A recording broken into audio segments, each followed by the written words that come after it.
Introduction. Systemic miscalibration, the algorithmic drift of human consciousness. At the very inception of self-awareness, a fundamental disjunction frequently entrenches itself within the core architecture of human apprehension. This is not a moral failing, but a profound ontological observation, an intrinsic skewing of perspective, a fundamental divergence that, with quiet yet inexorable force, reconfigures our engagement with the actual. This deep-seated deviation, often operating below the limit of explicit thought, prescribes the very topology of our perceptions, guides the arc of our volitional acts, and thereby establishes the precise frontiers of our unfolding experience. This discourse commences a rigorous investigation into the precise dynamics of this drift. We will meticulously deconstruct the ingrained protocols, the unconscious directives, and the foundational assumptions that collectively comprise our current state of conscious operation. The endeavor is not to prescribe superficial panaceas, but to illuminate the underlying mechanisms of this miscalibration, exposing how these entrenched processes can subtly yet profoundly constrain the boundless capacity of being. Our journey will systematically dismantle the constructs that generate impedance, revealing the deep architecture of internal friction and external limitation. This is an invitation to engage in a precise perception, to comprehend the exactitude of your inner operating system, and to instigate a fundamental recalibration. For only through a profound understanding of this systemic drift can one begin to consciously refactor the very code of experience, thereby shaping a reality that precisely mirrors one's deepest congruence. Chapter 1. The Entropic Signature. Deconstructing Systemic Drag. From the very outset, existence presents itself not as a smooth, unimpeded flow, but as a terrain perpetually under the influence of unseen forces. We often perceive external challenges as the primary architects of our resistance, the formidable walls that obstruct our forward momentum. Yet, a more profound examination reveals a subtle, pervasive impedance originating from within the very architecture of our consciousness. An entropic signature, casting what we shall call systemic drag upon our every aspiration and action. This signature is not a flaw in the design of being itself, but rather a consequence of an inherent, unobserved tendency toward disorganization within any complex system left unguided. Consider the universe. Its fundamental principle leans towards increasing entropy, a diffusion of energy, a gradient towards equilibrium. While our conscious experience is distinct from a closed thermodynamic system, it nonetheless mirrors this fundamental truth in its internal dynamics. Our thoughts, emotions, and deeply held beliefs, when left unexamined, tend to coalesce into patterns of least resistance, not necessarily patterns of optimal function. This entropic signature is the subtle, often unacknowledged expenditure of psychic energy, a continuous dissipation that prevents the coherent aggregation of will and attention. It manifests as the cognitive noise, the emotional turbulence, and the repetitive loops of unproductive thought that demand our internal resources without yielding commensurate progress. It is the unbidden drift, the subtle deviation from an intended trajectory, the silent cost of maintaining a miscalibrated internal state. Systemic drag, then, is the experiential consequence of this entropic signature. It is the friction, the internal resistance that opposes our conscious intent. Imagine an intricate machine, meticulously designed for precision and power. If certain gears are slightly misaligned, if lubricants are insufficient, if internal pathways are subtly obstructed, the machine will still function, but with palpable inefficiency. Its output will diminish, its energy consumption will increase, and its components will suffer undue wear. Our consciousness, our entire operative system for engaging with reality, functions similarly. The systemic drag we experience is not merely external pressure, but a fundamental impedance arising from unaddressed internal discrepancies. It is the inexplicable heaviness that pervades moments of potential clarity, the persistent undertow pulling against the current of deliberate action. This drag is rooted in the algorithmic drift of human consciousness, the slow, imperceptible deviation of our internal operating principles from a state of true alignment and optimal efficiency. Over time, through a myriad of experiences, interpretations, and unexamined assumptions, our core cognitive and emotional algorithms acquire subtle errors. They begin to process information, generate responses, and construct perceptions, not with pristine efficiency, but through lenses subtly distorted, pathways subtly circuitous. This drift is not a conscious failing. Rather, it is the default state of a complex, adaptive system that has not been subjected to rigorous, deliberate recalibration. It is the consequence of allowing external stimuli and unexamined internal reactions to dictate the architecture of our inner world, rather than actively sculpting it with intent. The manifestations of systemic drag are as varied as they are insidious, often masked by the sheer familiarity of their presence. Consider the persistent mental fatigue that accompanies even routine tasks, the feeling of exertion without tangible output. This is not always a sign of external overload, but often an indicator of internal inefficiency. The mind expending undue energy battling its own latent resistances rather than focusing purely on the task at hand. Think of the emotional cycles that repeat, the patterns of frustration, doubt, or resentment that seem to regenerate themselves despite conscious efforts to transcend them. This recursive emotional expenditure is a hallmark of systemic drag, where the underlying algorithms of response are miscalibrated, drawing energy into unproductive feedback loops. Philosophically, this phenomenon resonates deeply with Stoic wisdom, particularly its emphasis on the internal locus of control. The Stoics meticulously distinguished between what is within our power and what is not. Systemic drag, by its very definition, arises from elements within our power to influence, albeit often unacknowledged. It is the internal resistance to accepting reality as it is, the persistent struggle against the unchangeable, the expenditure of mental force on externals that fundamentally lie beyond our immediate control. This internal wrestling, this misdirection of cognitive energy, creates a profound frictional force within our being, preventing the fluid allocation of attention and will toward genuinely productive ends.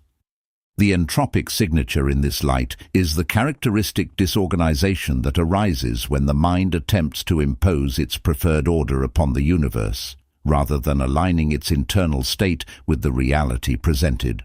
The drag then becomes the consequence of this misalignment, a constant, low-level internal conflict that siphons vitality. From a metaphysical perspective, this concept touches upon the fundamental nature of our interaction with reality. If consciousness is not merely a passive recipient, but an active participant in shaping perceived experience, then an internal system operating with drag creates a distorted interface. It projects an impedance onto the field of potential itself, not by altering objective reality, but by filtering and interpreting it through a lens of inefficiency.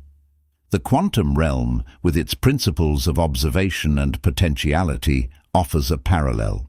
A system operating with significant internal drag is akin to an observer whose instrumentation is imprecise, whose focus is wavering, or whose internal calibration is flawed. Such an observer will invariably collapse potentiality into an experiential reality riddled with internal friction simply because the mode of observation itself is miscalibrated. The entropic signature here implies a characteristic pattern of probability distribution that favors less optimal outcomes, not due to external fate, but due to the inherent disorder in the observing system. The sheer density of our internal programming, accreted over a lifetime, contributes significantly to this drag.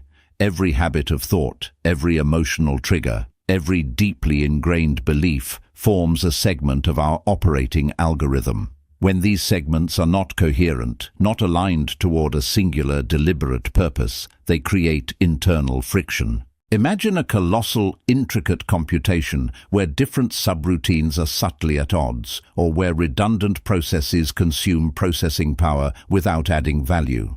The overall system becomes sluggish, prone to errors, and requires immense energy to maintain even a semblance of progress. This is the experiential reality of systemic drag, a constant feeling of pushing against an invisible force, a sense of expenditure that never quite translates into the desired velocity or transformation. This foundational understanding is critical, for it shifts our focus from merely addressing symptoms to diagnosing the underlying systemic condition.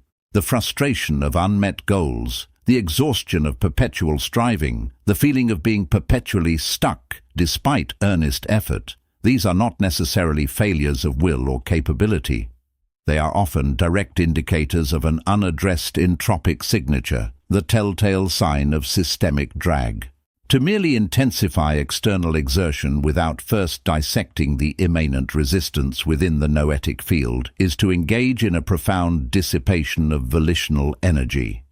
Such an endeavor, far from actualizing substantive progression, merely intensifies an internal friction, exhausting the very wellspring of genuine self-direction and solidifying a state of existential inertia. The deconstruction of this systemic drag begins with its precise identification. It requires an internal auditing, a rigorous examination of the subtle resistances that permeate our inner landscape. Where do our thoughts persistently loop without resolution? Which emotional responses seem to recur with predictable regularity, draining our energy without constructive output? What internal narratives perpetuate a sense of limitation, demanding constant validation or defensive posturing? These are not isolated incidents but elements of the entropic signature, contributing directly to the systemic drag. They are the inefficient algorithms, the miscalibrated parameters within our conscious operating system. The significance of identifying this entropic signature cannot be overstated. It is the first critical step toward genuine self-mastery, not through superficial adjustments, but through profound internal engineering. By recognizing that much of the resistance we face is generated internally, we reclaim agency. We move beyond the futile act of perpetually pushing against external circumstances and instead turn our attention to the precise, deliberate task of dismantling the internal friction points. This is not about blaming oneself, it is about objective observation, a dispassionate assessment of the actual state of one's internal mechanics. It is the acknowledgement that while the external world presents its challenges, the experience of those challenges and our capacity to navigate them is profoundly shaped by the coherence and efficiency of our own internal system. Without this clarity, without an understanding of the entropic signature and its manifestation as systemic drag, all efforts at improvement remain fundamentally limited. They address superficial aspects, like polishing the exterior of a misaligned machine, but fail to rectify the core inefficiencies that continue to consume energy and impede optimal function. This understanding reveals that the initial paramount task is not to force a new reality into being, but to first optimize the internal system that perceives, processes, and interacts with reality. It is about reducing the internal cost of existence, freeing up latent cognitive and volitional resources currently bound in unproductive internal conflict. This deconstruction is a deliberate act of consciousness. It requires a sustained, analytical gaze inward, free from judgment, focused solely on understanding the mechanics of our own being. It means observing the flow of thoughts without entanglement, recognizing the genesis of emotional responses without succumbing to their pull, and identifying the ingrained patterns that generate internal friction. This is not a passive contemplation, but an active, systematic diagnostic.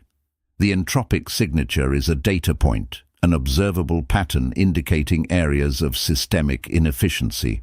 The systemic drag is the measurable output of that inefficiency, the friction encountered in the movement from intention to manifestation.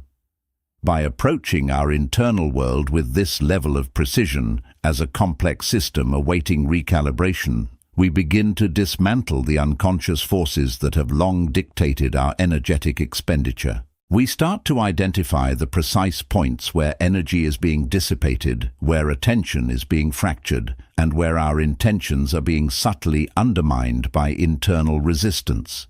This is the arduous, yet ultimately liberating work of understanding the specific nature of the forces that have historically held us back, not from external achievement, but from internal coherence and unimpeded self-expression. The insights gained from this deconstruction will form the bedrock upon which all subsequent acts of deliberate reconstruction will be built, enabling a more fluid, powerful, and ultimately more aligned engagement with the unfolding of existence. It is the necessary prerequisite to moving from a state of algorithmic drift to one of conscious, deliberate navigation. The path forward demands an unflinching appraisal of the forces that internally constrain us, for only by understanding the true nature of the drag can we begin the work of its elimination. This understanding prepares us to map the precise contours of this self-generated impedance, the subject of our next exploration. Chapter 2. The Causal Recursion, Mapping Self-Generated Impedance. The pervasive systemic drag, previously illuminated, reveals itself not merely as an external imposition, but as a deeply intricate, often overlooked internal architecture. Within the vast expanse of human consciousness, we find not a passive recipient of external forces, but an active, recursive engine, meticulously engineering its own limitations. This is the domain of causal recursion, the self-generated impedance that arises from the very fabric of our internal operating system. Consider the dynamic principle. Every thought, every deeply held belief, every emotional response is not an isolated event, but a vector within a complex feedback loop. These internal states, once generated, do not simply dissipate, they echo, amplify, and recursively inform the next iteration of our experience, solidifying patterns into what we perceive as immutable reality. This is the essence of self-generated impedance, a resistance to the boundless flow of potential, meticulously constructed from the cumulative effect of our own mental and emotional constructs. It is the internal friction that slows the trajectory of our conscious intent. At its core, this impedance manifests through the algorithm of assumption. Our minds, in their relentless pursuit of efficiency and prediction, construct elaborate models of the world based on accumulated data from past experiences. These models, while useful for navigation, evolve into rigid predictive frameworks, filtering incoming information, often distorting it to conform to pre-existing narratives. Every expectation, every prejudgment, every unexamined belief acts as a computational filter, allowing only certain frequencies of reality to penetrate. What we anticipate, we inadvertently create. What we believe to be true about ourselves and our environment, we recursively reinforce. This is not mere confirmation bias. It is a fundamental act of conscious fabrication where the internal script dictates the external scene, erecting invisible barriers through the very act of believing them to exist. The impedance here is the energy expended in maintaining these outdated, self-limiting scripts, diverting potential from novel creation. Further deepening this recursive entanglement is the emotional echo chamber. Unexamined emotional patterns, chronic anxieties, persistent doubts, ingrained resentments, establish resonant frequencies within our psychical landscape. These frequencies, once established, act as powerful attractors, drawing similar emotional states and experiences into their orbit. A subtle current of apprehension, if left unaddressed, can amplify into a pervasive state of anxiety, subsequently influencing perception, decision-making, and even physiological responses.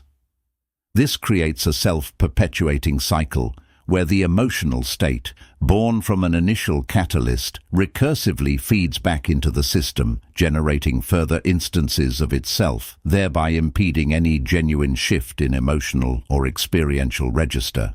The impedance becomes palpable as a dense, viscous field through which new emotional configurations struggle to emerge.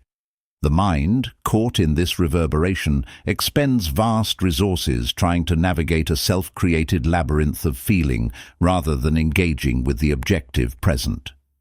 Beyond thought and emotion, there lies the insidious force of volitional inertia. Each choice made, each action taken, each path avoided, generates a subtle momentum within our conscious system. Repeated engagement with specific behaviors, even those that yield suboptimal outcomes, solidifies neural pathways and reinforces psychological comfort zones. The internal mechanism, designed for efficiency, then prioritizes these established routes, making deviation an exponentially difficult endeavor. This is the self-imposed gravity of habit, where the cumulative weight of past decisions anchors our present potential. We become accustomed to the boundaries we have, perhaps unconsciously, drawn for ourselves, and the energy required to transgress these self-erected limits appears daunting. This impedance is the internal resistance to novel action, the subconscious reluctance to explore uncharted territory within one's own operational capacity. It is the friction of the familiar, hindering the propulsion of the new. A profound error in human perception arises from this recursive process, the illusion of external causation. We are prone to misattribute the origins of our impedance to external circumstances, to the perceived limitations of the world outside ourselves. We contend with a challenging environment, an unyielding system, a lack of resources, or the actions of others, without fully recognizing the internal genesis of our disempowerment.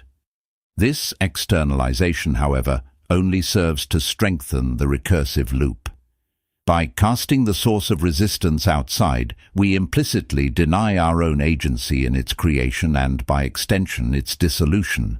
This denial reinforces the very patterns of thought, emotion, and volition that are actively generating the impedance. It becomes a self-fulfilling prophecy of external constraint, where the internal narrative of victimhood or helplessness consistently manifests as objective limitations, solidifying the recursive feedback. The observer in this context plays a critical, often unwitting role in perpetuating these recursive patterns. Our constant internal narration, the continuous act of identifying with our thoughts, emotions, and habitual responses, solidifies them into perceived reality. When we identify with the recursive loop of self-doubt, stating, "I am a person who doubts," we lend substantial energetic weight to that particular configuration. The act of observation, when coupled with identification, reinforces the very structure being observed. It is not merely a passive witnessing, it is an active endorsement, a subtle yet potent act of validation that injects coherence into the chaotic potential of the internal landscape, solidifying certain states and patterns. By recursively confirming our own limitations through internal dialogue and self-identification, we inadvertently fortify the very impedance we seek to overcome. The consciousness, in its capacity as both generator and observer of its own states, becomes the ultimate architect of its current configuration. This internal causation resonates deeply with the ancient wisdom of Stoicism, which recognized that our suffering, our distress, our internal resistance stems not from external events themselves, but from our judgments and interpretations of those events. The indifferent externals, as they were called, hold no inherent power to impede us. It is our internal reaction, our valuation, our narrative about them that creates the friction. When we attach a judgment of bad or impossible to an external circumstance, that judgment becomes an internal seed, germinating into a recursive loop of negative thought and emotional resonance. This loop then projects outward, shaping our perception of reality, and thus actively generating the impedance we experience. The Stoic emphasis on the internal locus of control directly addresses this causal recursion, highlighting that the true battleground is within, and the impediments we face are primarily self-fashioned through our interpretive faculties. The profound implication of mapping this self-generated impedance is clear. If the resistance we experience is largely an internal construct, woven from the fabric of our own thoughts, emotions, and volitional patterns, then the locus of its resolution also resides entirely within. It shifts the primary engagement from attempting to alter external circumstances to understanding and recalibrating the internal algorithms that create our personal reality. This understanding marks a crucial pivot. It is the realization that many of the perceived boundaries are not fixed, immutable external structures, but rather fluid internal projections, subject to an intimate and profound re-engineering. The next step is not to battle the external world, but to meticulously deconstruct and repattern the recursive processes that have quietly yet powerfully defined our experience thus far. This is the essential prerequisite for genuine, unburdened advancement. Chapter 3. The Subjective Topology. Deconstructing the Isolating Construct. The preceding discourse illuminated the intrinsic friction arising from our patterned engagements and the self-perpetuating entanglements born of our reactive sequences. We now redirect our focus to the foundational matrix wherein these operations unfold, the singular cognitive lens. Consciousness, in its ceaseless encounter with phenomena, does not merely absorb information. It actively fabricates an interior construct, a personalized realm of interpretation.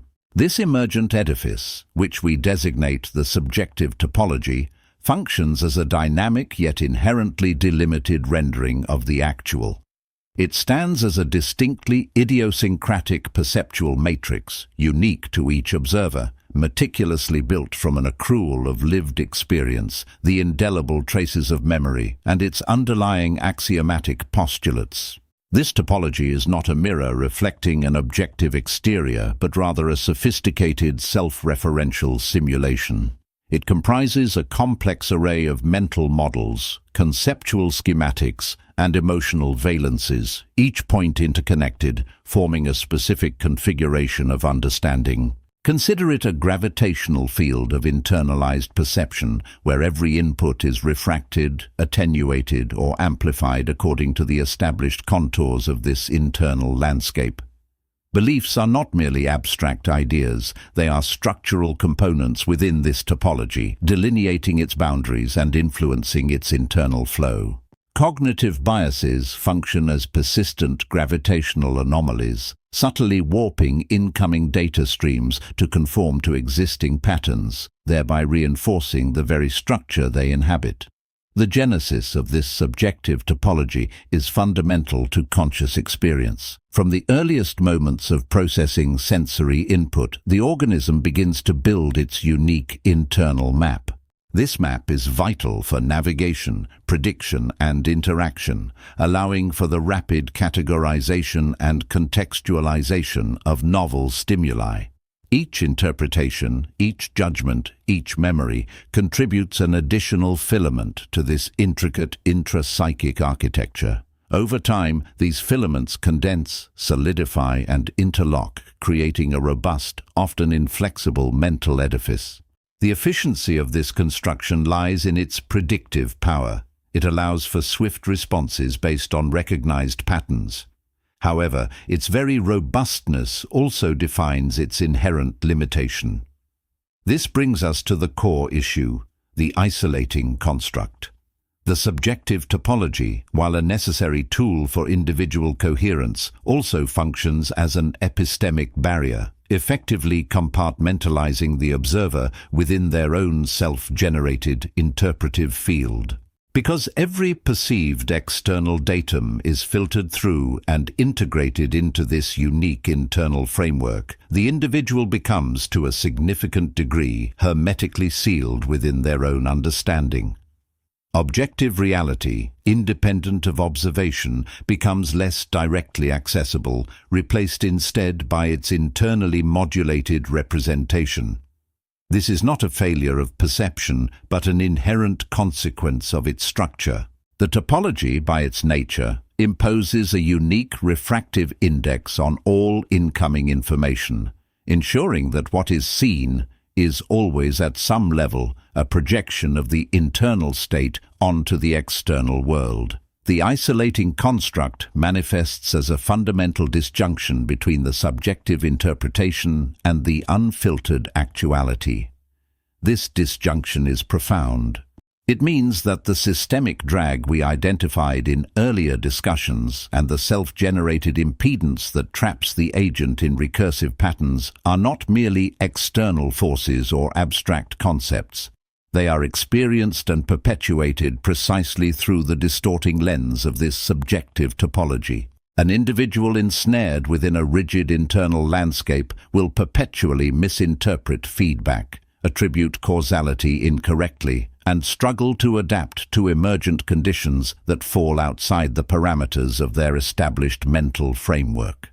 The world, through this filter, becomes a corroboration of existing biases, reinforcing the internal enclosure and deepening the isolation. Consider the ramifications. Innovative solutions remain unseen because the topological structure lacks the conceptual apertures to recognize them. Opportunities for growth are dismissed as irrelevant because they do not align with the established internal narrative. Conflict persists because the subjective topography of one individual or group cannot reconcile with that of another, each locked within their own hermetic interpretive domain. The isolating construct does not merely hinder progress, it actively generates stagnation by limiting the spectrum of viable responses and perpetuating cycles of miscalculation. The feedback loops that could otherwise lead to recalibration are instead absorbed and neutralized by the rigid internal configuration, twisting external signals into affirmations of the existing flawed structure.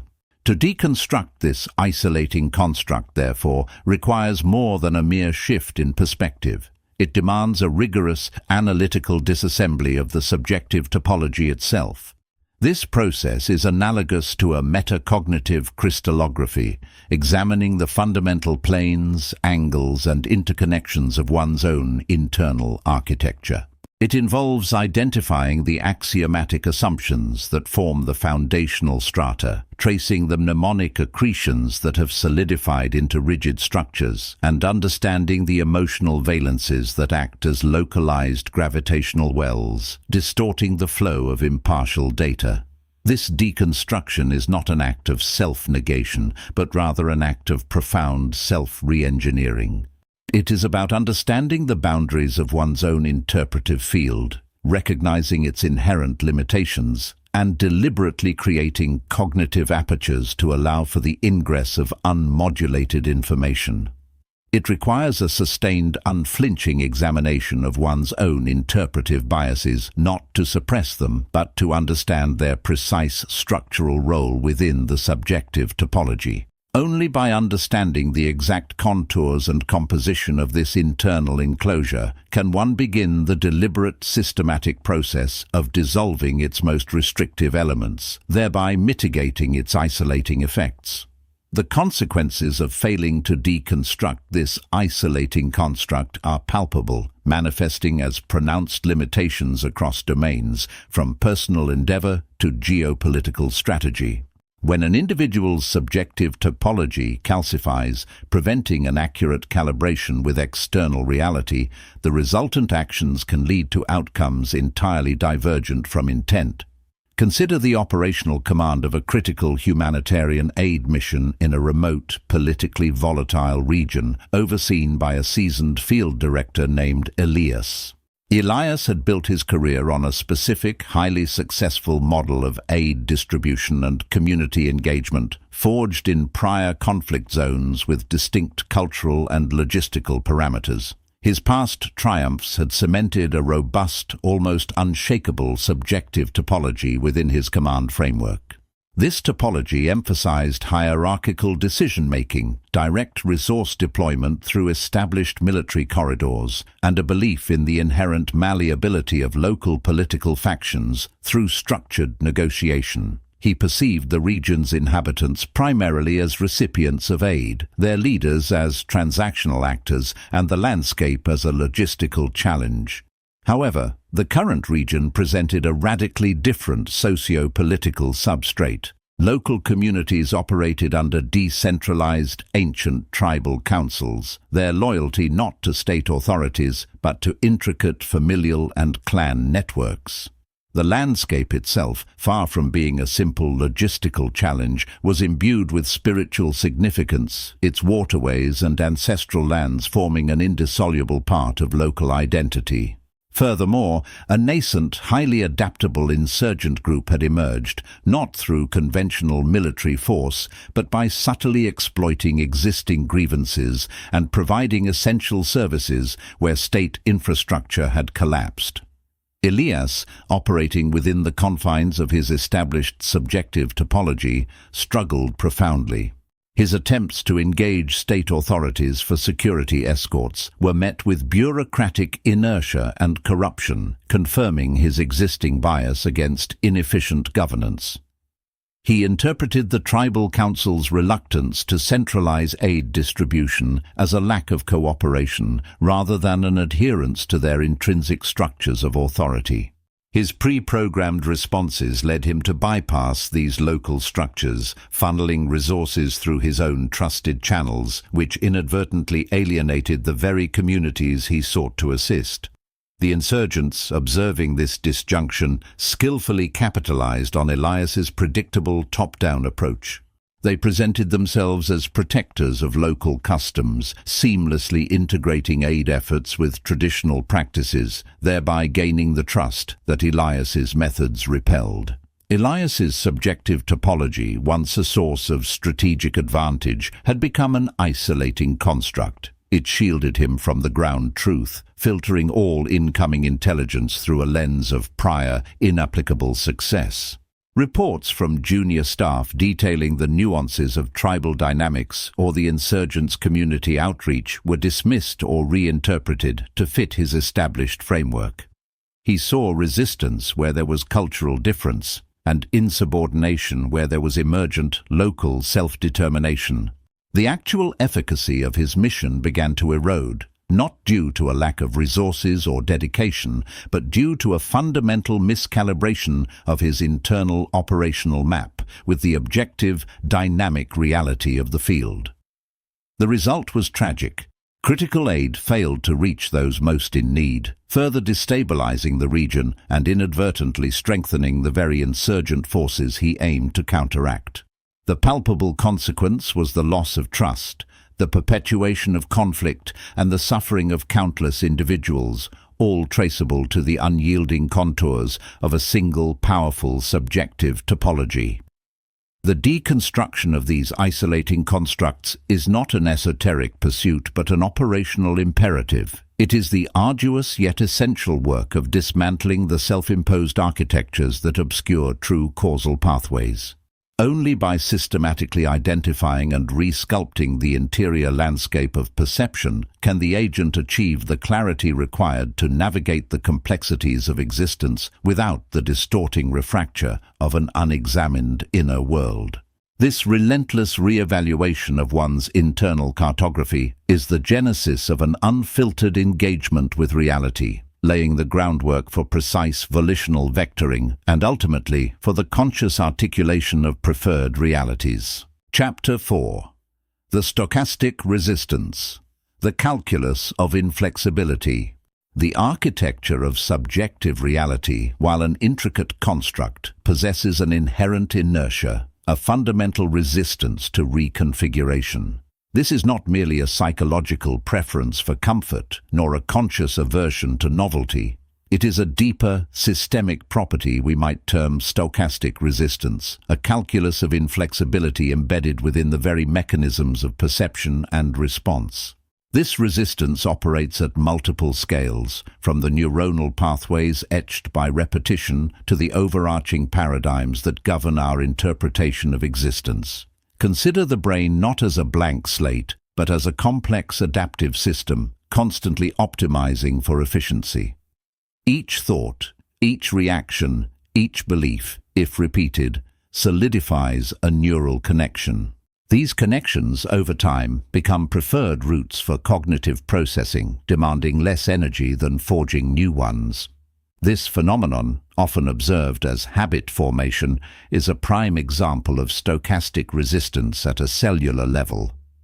It's not that new pathways are impossible, but that the existing ones represent a lower energetic barrier, making their activation statistically more probable.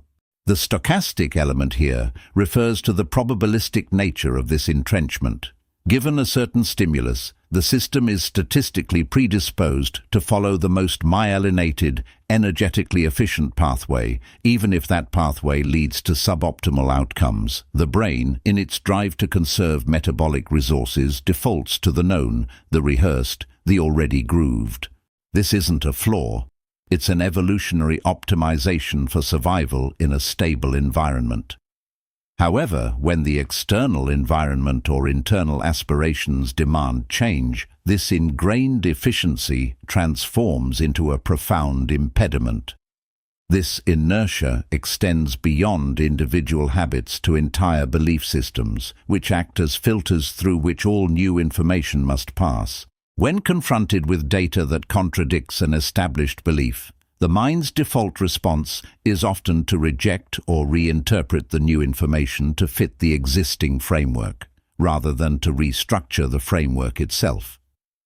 This is not an act of willful ignorance, but a function of cognitive load. Rebuilding an entire mental model requires significant computational effort, demanding the disruption of countless interconnected assumptions and predictions. The system, facing this immense energetic cost, favors the path of least resistance, preserving the existing model and assimilating new input by distortion or dismissal. This predisposition to maintain coherence, even at the expense of accuracy, forms a critical component of the calculus of inflexibility. The calculus implies a quantifiable aspect, a set of parameters by which this resistance can be understood and perhaps navigated. One such parameter is the temporal entrenchment of a belief or pattern. The longer a cognitive pathway has been active, the more robust its physical and conceptual scaffolding. This isn't a linear relationship. The resistance doesn't simply double if a belief is twice as old. Instead, it follows a non-linear, perhaps exponential curve of increasing difficulty, akin to phase transitions in physics. Small, incremental changes in deeply entrenched systems often yield no discernible effect, until a critical threshold is reached, at which point a sudden, often turbulent, transformation can occur.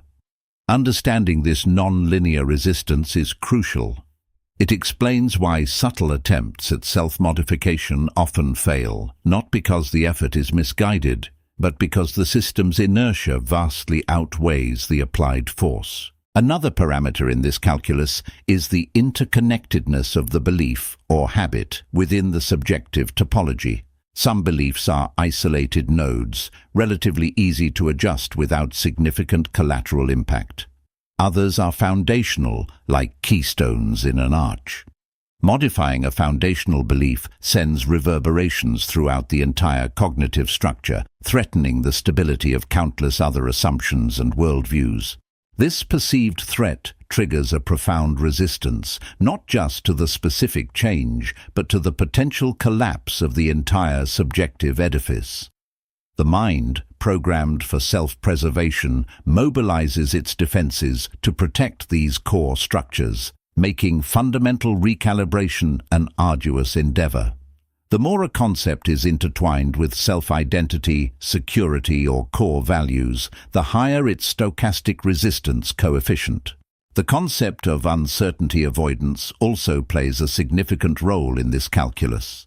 Our brains are prediction machines, constantly trying to model and anticipate future states. This predictive capacity is essential for survival. However, when faced with an uncertain future, especially one that deviates significantly from established predictive models, the system experiences a high degree of cognitive dissonance and anxiety. The known, even if undesirable outcome, often holds a stronger probabilistic pull than the unknown but potentially beneficial alternative. This is not irrationality, but the system's inherent bias towards reducing uncertainty, which paradoxically leads to perpetuating suboptimal but predictable realities. The risk of change in this context is not merely the risk of failure, but the risk of confronting the vast, unpredictable landscape beyond the boundaries of one's current predictive model. This fundamental aversion to the unknown contributes a powerful, often subconscious force to stochastic resistance. Furthermore, the very act of attempting change can inadvertently strengthen resistance through paradoxical feedback loops. When an individual attempts to suppress a habitual thought or action, the increased focus on that thought or action can, ironically, reinforce its neural pathways. This is akin to trying not to think of a specific color. The effort itself makes the color more salient. The system, by being directed to not do X, paradoxically devotes more cognitive resources to the internal representation of X, thereby solidifying its presence. This highlights a subtle but potent aspect of stochastic resistance. It is not always a passive inertia, but can be actively, though unconsciously, amplified by misdirected volitional effort. The more one fights against an ingrained pattern without understanding its underlying probabilistic nature, the more entrenched it often becomes. The stochastic nature of this resistance also implies that not all deviations from an established pattern are met with identical opposition. There exists a spectrum of flexibility, a probabilistic landscape where some cognitive shifts are more likely to occur than others, even with identical external impetus. This variability stems from momentary internal states, subtle environmental cues, or even the cumulative effect of seemingly insignificant experiences. It's not a deterministic block, but a gradient of probability. For instance, a person might exhibit unwavering inflexibility in one domain, yet surprise themselves with sudden adaptability in another, seemingly unrelated area. This points to localized energy gradients within the subjective topology, where certain belief clusters or behavioral patterns have higher or lower activation energies required for modification. To truly understand this calculus of inflexibility, we must also consider the role of energy gradients within the self-system. Every action, every decision, every thought requires energy. Maintaining an established pattern, however suboptimal, generally requires less energy than initiating a new one. The neural networks are already configured, the behavioral scripts are already written, the mental models are already validated. Breaking these patterns demands a significant increase in metabolic expenditure, to forge new connections, to inhibit old ones, to process novel information, and to manage the emotional discomfort of uncertainty. This energetic cost is a primary, often overlooked driver of stochastic resistance. It is not merely a metaphor, it is a fundamental thermodynamic principle applied to cognitive systems. The system, striving for efficiency, will statistically gravitate towards the path of least energetic expenditure, which is almost always the path of continued pattern. This pervasive resistance is not a moral failing or a lack of willpower. It is a fundamental property of complex adaptive systems, particularly those that have evolved for survival in environments requiring stable, predictable responses. The very mechanisms that allow for efficient learning and adaptation in stable conditions become the source of inflexibility in dynamic ones. The calculus of stochastic resistance is, therefore, a framework for understanding these inherent system biases. It tells us that transformation is not merely about desire, but about applying sufficient, sustained and intelligently directed force to overcome the statistically probable recurrence of existing patterns. It necessitates an understanding of where the deepest energetic wells of resistance lie, and how to navigate the non-linear thresholds that govern true systemic change. The goal is not to eliminate this resistance entirely, for some degree of stability is essential, but to understand its parameters so that its grip can be consciously loosened, allowing for intentional recalibration and movement towards more adaptive configurations. Chapter 5. The Quantum Plenum, the Unifying Field of Potential. We have meticulously disassembled the architecture of self-imposed limitation. We have charted the recursive pathways of impedance, revealing how consciousness, through its own filtering mechanisms, constructs a subjective topology that isolates and restricts. The calculus of inflexibility, the stochastic resistance, has been laid bare, its inherent inertia, its profound reluctance to deviate from established patterns, precisely quantified. This forensic examination of our internal operating system was not an exercise in deconstruction for its own sake, but a deliberate clearing. It was a necessary precursor to perceiving the ground state of existence, the elemental source from which all possibility emanates. Now, we turn our gaze beyond the constructs of individual experience, beyond the perceived boundaries of personal reality.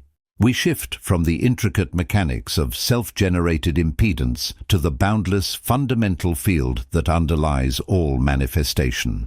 We move from the constraints we have inadvertently built to the limitless potential that remains perpetually accessible, waiting to be consciously engaged. This is not a speculative leap, but a deeper apprehension of reality itself, informed by the most profound insights into its intrinsic nature, inviting us to attune our perception to its foundational truths. Consider the concept of a plenum, not a void, not an emptiness to be filled, but an absolute fullness. It is a continuous, unbroken substrate, permeating every perceived emptiness, forming the silent engine of all becoming. This is not a metaphor for an abstract principle, but an operational description of the fundamental medium of existence. It is the unified field of all potential, a reservoir of unmanifested states from which all observable reality coalesces. This plenum is not static. It is a dynamic, pulsating ocean of energy and information, constantly interacting, constantly presenting probabilities. Its nature is inherently quantum, meaning it does not conform to the rigid, deterministic expectations of our everyday macroscopic experience, but rather operates on principles of potentiality and observation. The universe, at its most fundamental level, is not a collection of discrete, isolated objects interacting in predictable ways. Rather, it is an interconnected continuum, a vast, undifferentiated ocean of potential. Every particle, every wave, every field of force, every conscious observer is an emergent expression within this singular, unified field. This insight eradicates the illusion of separation, that isolating construct we explored earlier, revealing it as a cognitive artifact rather than an ontological truth. Your consciousness, your very being, is not merely situated within this plenum, but is, in its essence, an active, resonant vibration of it. This shifts the foundational premise of agency from one of struggle against an external, separate reality to one of intrinsic co-creation within an encompassing, responsive field, thereby redefining the very nature of engagement. This quantum plenum exists in a state of perpetual superposition, a term that, without delving into its intricate physics, simply means that all possible outcomes, all potential realities, exist simultaneously within it as amplitudes of probability. Before observation, before conscious engagement, there is no fixed state. There is only a vast, infinite array of possibilities. This is the crucial distinction from a classical deterministic view of the universe, where events unfold in a predetermined sequence, leaving no room for true novelty or volitional influence. The quantum plenum asserts that reality is not merely what is, but what can be. It is the fertile ground from which the new perpetually emerges, an inexhaustible source of innovation and transformation, awaiting the precise act of conscious interaction. The implications for our understanding of reality and our place within it are profound. If the universe, at its core, is a field of unmanifested potential, then the act of observation, the engagement of consciousness, becomes the critical interface through which this potential is actualized.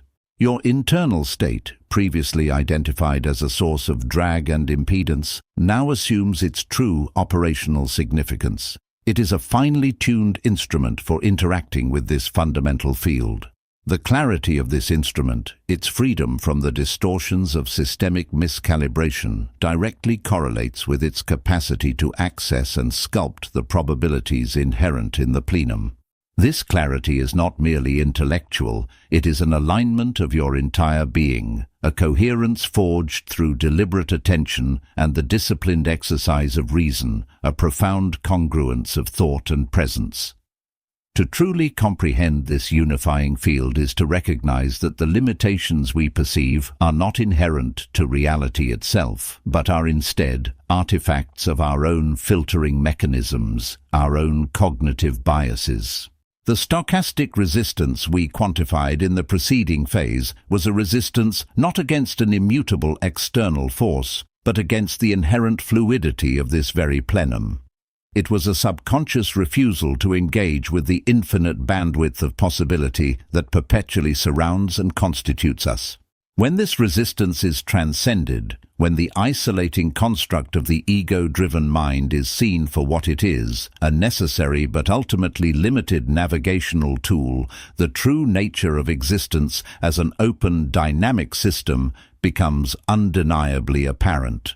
This transcendence demands the rigor of a mind trained to discern truth from illusion, a mind that cultivates a dispassionate assessment of its own judgments, thereby aligning itself with the objective reality of the plenum rather than the subjective distortions of habitual thought.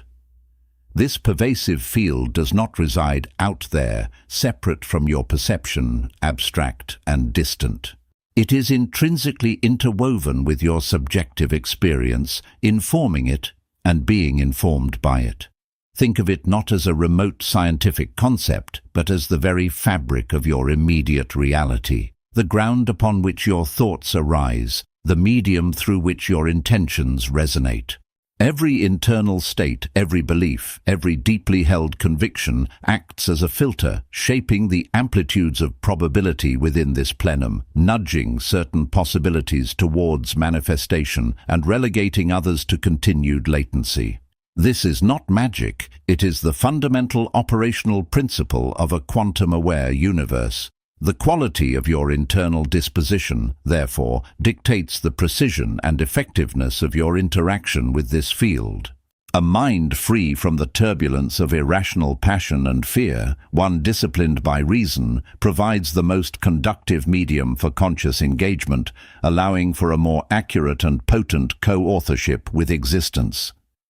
The unifying aspect of this plenum dissolves the arbitrary divisions we conventionally impose upon reality. The perceived separation between mind and matter, between self and other, between internal experience and external event, begins to collapse under closer scrutiny. All are ultimately expressions of the same underlying field, differentiated only by their specific patterns of vibration and organization. When you perceive yourself as a discrete, isolated entity, you are observing a singular waveform, unaware of the vast ocean from which it arises. But when you recognize your intrinsic connection to the plenum, you begin to perceive the interconnectedness of all waveforms, the unified source of all phenomena.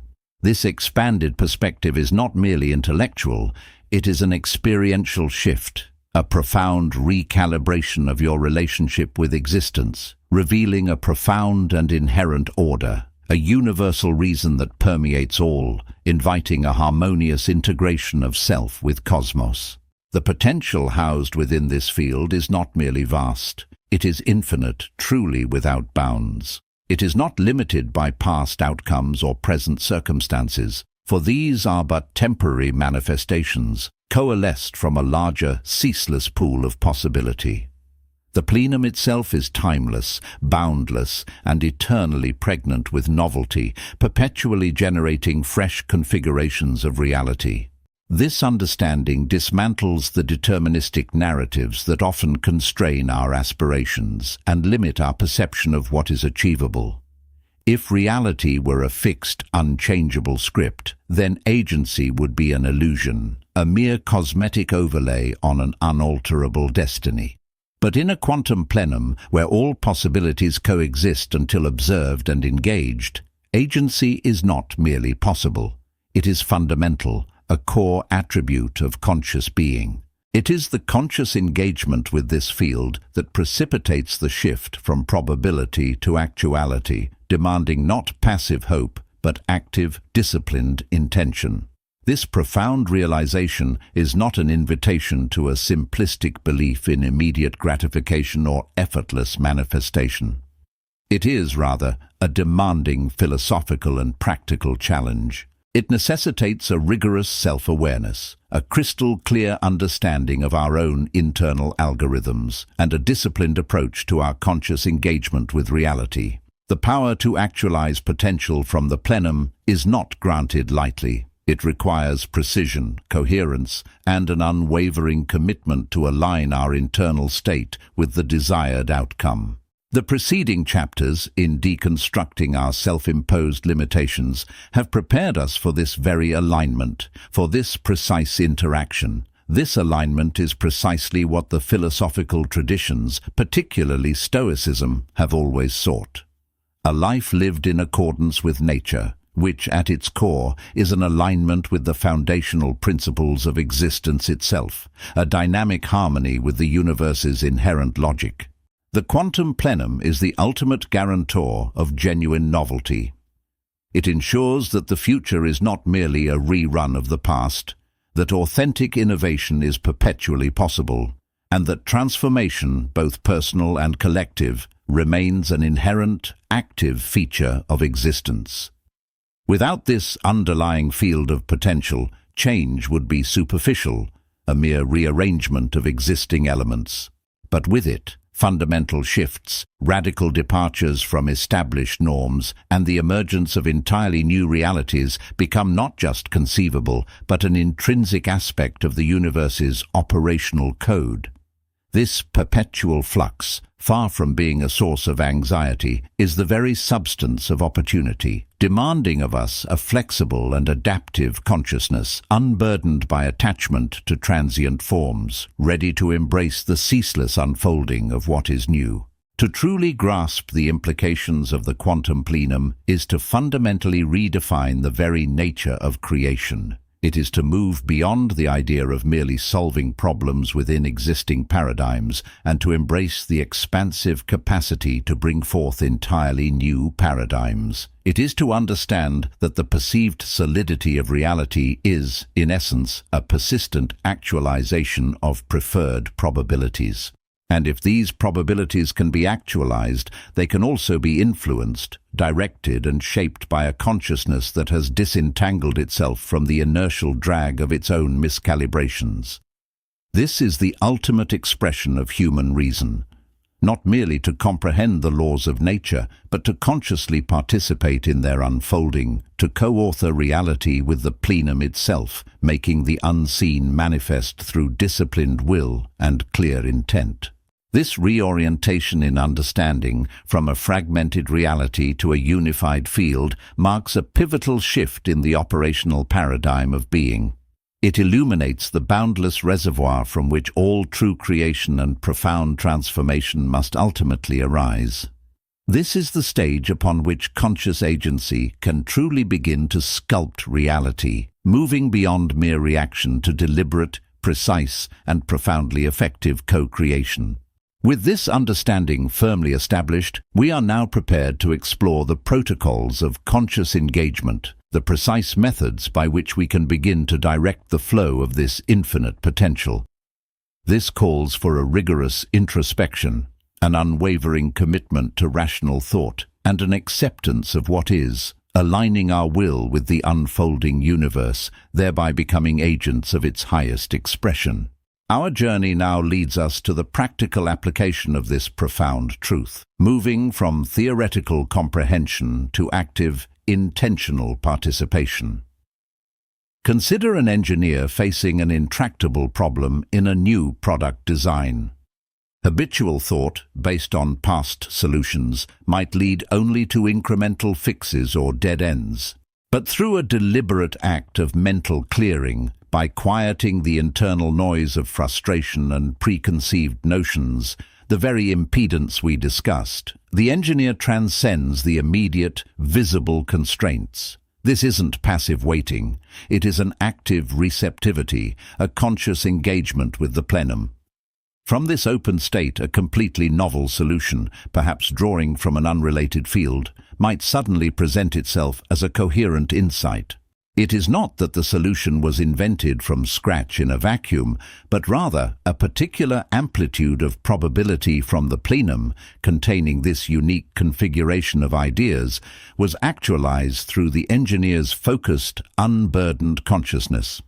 This is agency in action. Not forcing an outcome, but aligning the internal instrument to perceive and draw forth an unmanifested possibility with precise intent. Observe a person struggling with a deeply ingrained habit, perhaps a reactive pattern of anger in traffic. Their customary response is a fixed probability, reinforced by countless repetitions, an expression of their cognitive filtering. To shift this, they must first recognize the habitual nature of their internal algorithms. Then, by consciously choosing a different response, say, an internal pause, a deep breath, an acknowledgement of their own transient emotion, they are actively engaging with the plenum. They are not merely suppressing the old reaction, they are, in that moment, selecting a different potential reality from the infinite array.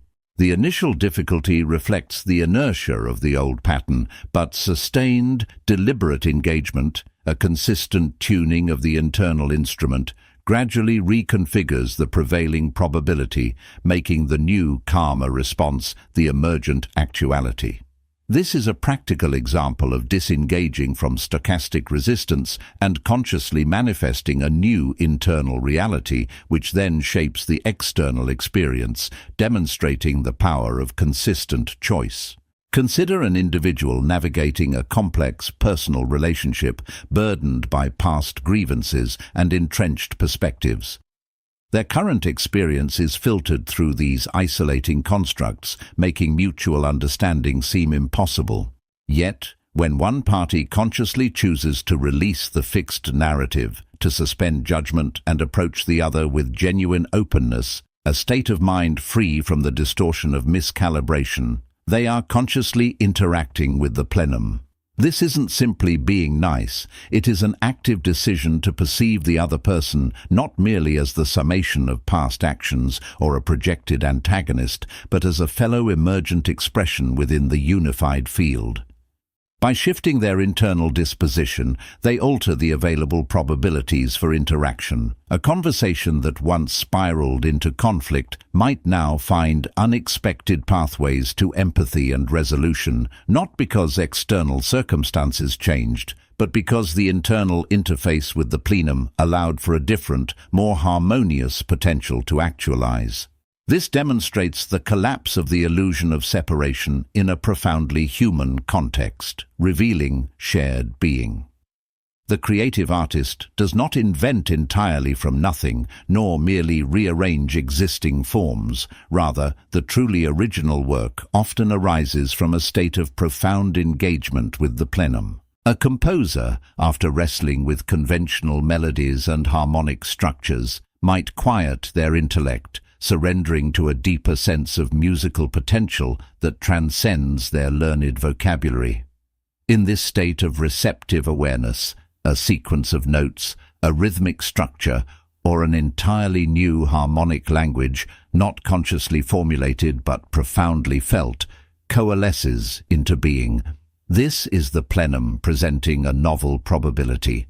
The artist's agency lies in preparing the internal instrument, honing their skill, immersing in understanding, and then, crucially, releasing the constraints of expectation to be the conduit for this unmanifested reality to actualize through their medium. The breakthrough is not forced. It is drawn forth from the field of infinite possibility, a testament to the artist's disciplined openness. Even in mundane daily choices, the plenum is constantly at play. Facing a morning commute, one might habitually brace for congestion and frustration, thereby filtering their perception to accentuate every delay, every inconvenience. This mental predisposition, this internal algorithm, acts upon the field of potential, actualizing a reality heavily weighted towards stress and irritation. However, if one consciously shifts their internal state to one of calm acceptance, viewing the commute as an opportunity for quiet reflection or an unhurried appreciation of the surroundings, they are actively engaging with the plenum's broader range of probabilities. While the external traffic may not magically disappear, the experience of the commute transforms. The irritation, rather than actualizing, remains in latency, while the potential for peace and even enjoyment comes to the fore.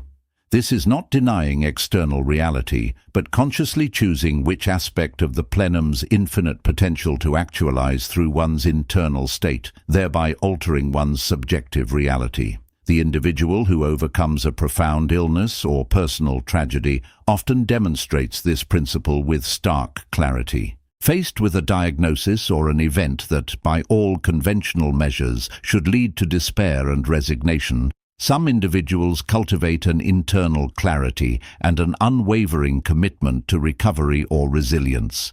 Their focused intention, their refusal to let external circumstances dictate their internal landscape, acts as a powerful aligning force with the plenum. They are not merely hoping for a miracle, they are consciously shaping probabilities, drawing forth latent healing potentials or unforeseen strengths that might otherwise remain dormant.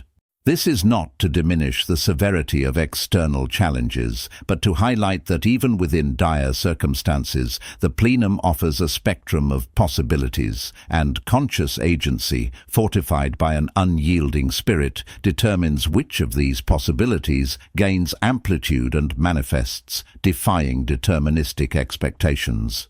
This capacity for conscious engagement also reframes our understanding of aspiration and ambition.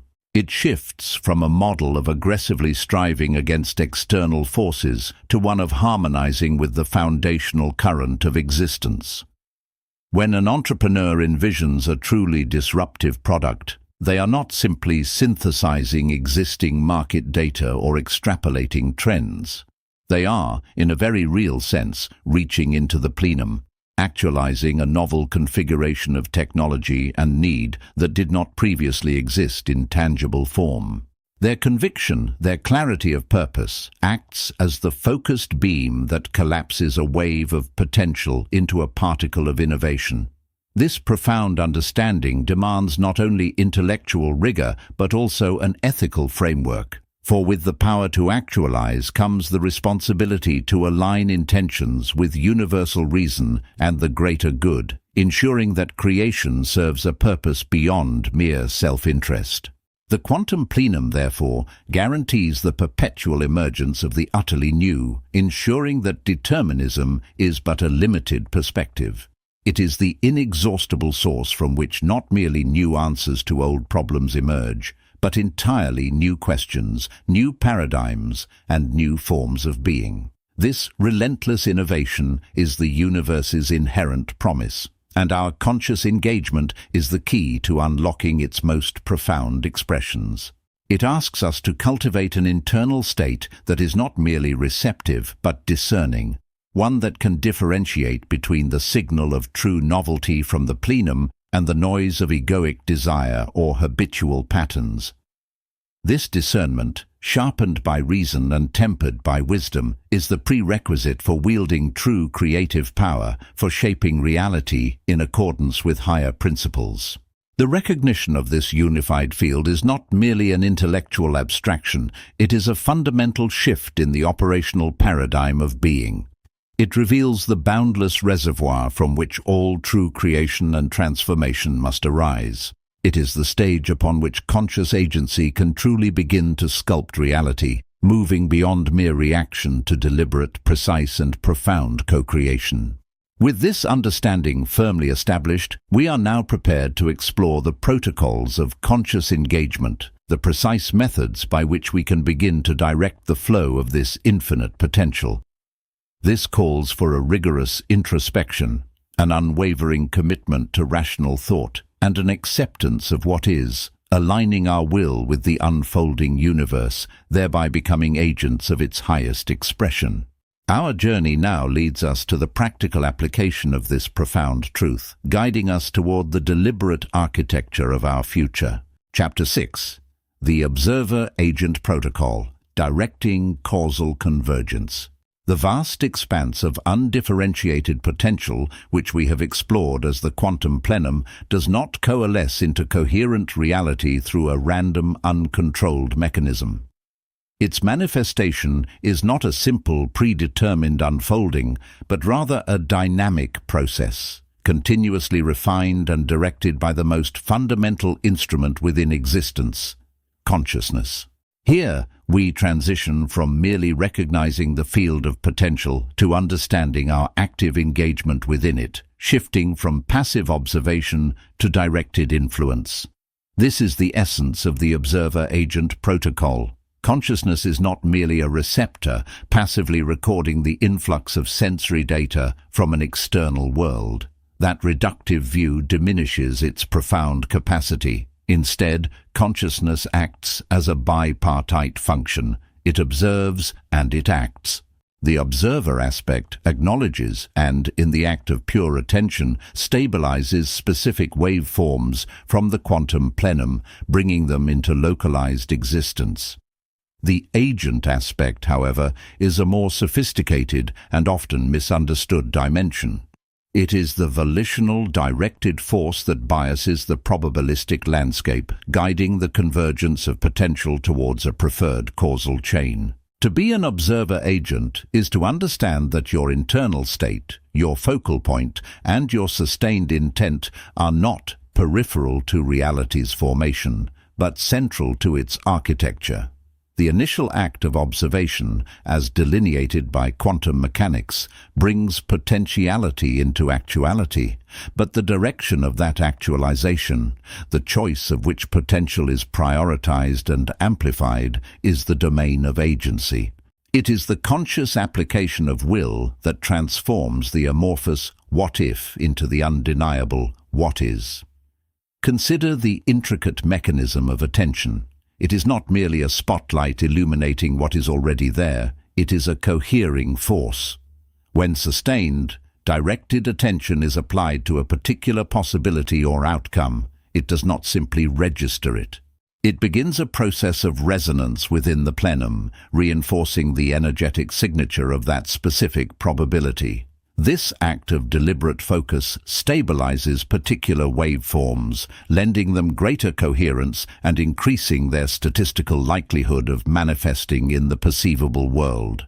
It is the profound difference between idly witnessing a vast array of possibilities and actively focusing upon one, imbuing it with the energetic consistency required for its emergence.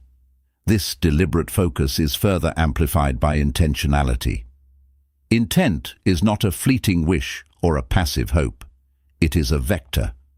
It is the conscious mind projecting a specific energetic signature into the field of potential, acting as a navigational beacon for causal convergence. When intentionality is clear, unwavering, and aligned with a defined outcome, it creates a powerful directional bias within the probabilistic field. It does not defy the laws of physics, but rather operates within their deepest parameters, leveraging the inherent plasticity of reality at its most fundamental level. Just as a precisely aimed laser beam can converge light onto a tiny point, a precisely aimed intention can draw specific possibilities towards manifestation, creating a focused causal stream from a diffuse ocean of potential. The Stoics, in their profound understanding of the internal citadel, intuitively grasped this principle, albeit through a different lexicon.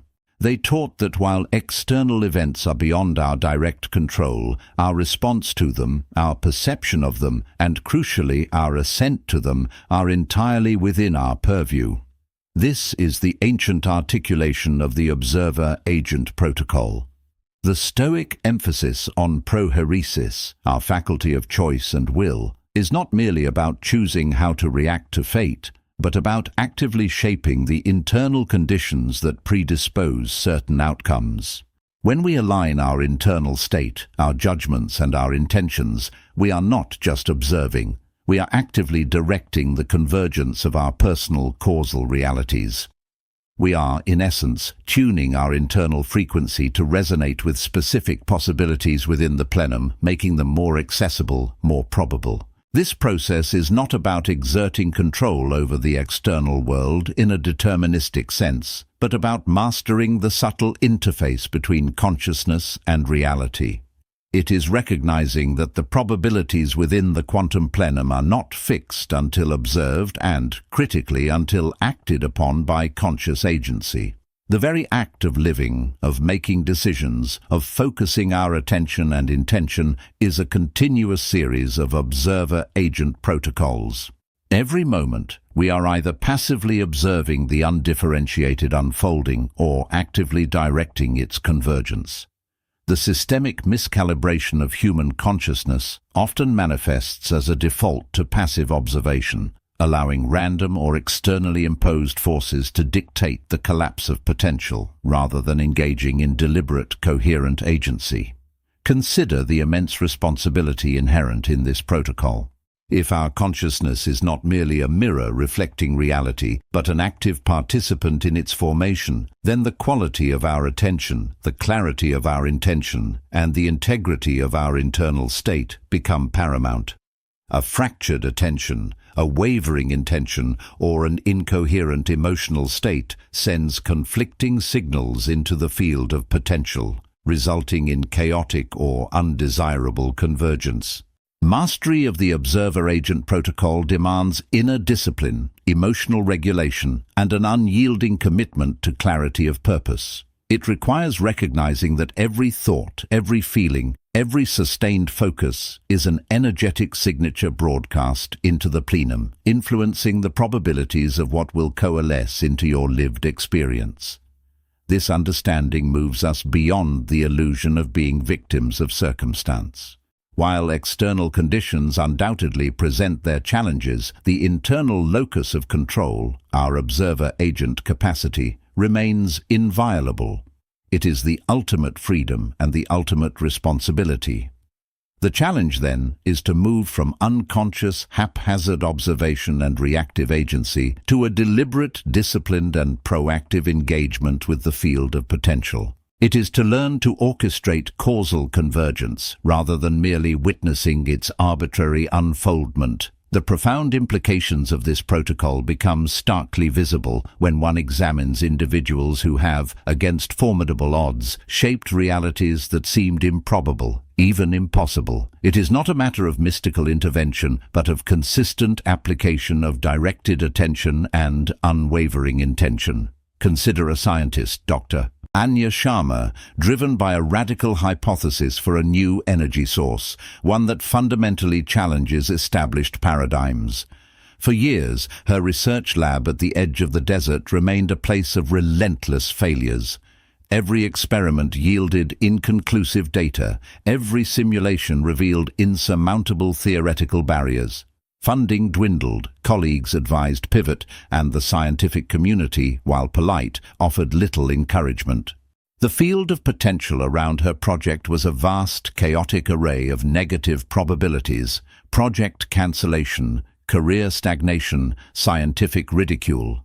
Most would have observed these converging probabilities and, through a passive agent protocol, allowed them to fully manifest. They would have accepted the reality that the project was doomed. But Dr. Sharma operated under a different protocol. She understood that each failed experiment was merely a collapse of one set of potentials, providing data, not dictating destiny. Her attention, rather than fixating on the failures, meticulously focused on the anomalies within those failures, the minute, unexpected fluctuations, the barely perceptible deviations from expected outcomes. This was not selective blindness, but a hyper-focused observation, actively searching for specific emergent properties from the chaotic plenum of experimental data. Her intention, the agent part of her protocol, was not merely to succeed, which is too vague a target. Her intention was precisely defined, to identify the specific overlooked variable causing the current instability, and to construct the exact computational model that would stabilize the reaction. This was a clear, precise vector projected into the field of possibilities. She didn't hope for a breakthrough. She directed her entire conscious apparatus towards forcing the convergence of the specific causal sequence that would produce the breakthrough. Her internal state was one of stoic resilience. The external flux of dwindling funds and mounting skepticism did not fracture her internal coherence. She decoupled her internal state from the external noise, maintaining a singular, undiluted focus. Her research team, initially skeptical, began to mirror her focused protocol. They were not merely observing data, they were actively searching with shared intent for the solution within the noise. This collective, sustained observer-agent protocol began to exert a powerful, coherent bias on the probabilistic field of their work. The subtle anomalies, once dismissed, became clearer.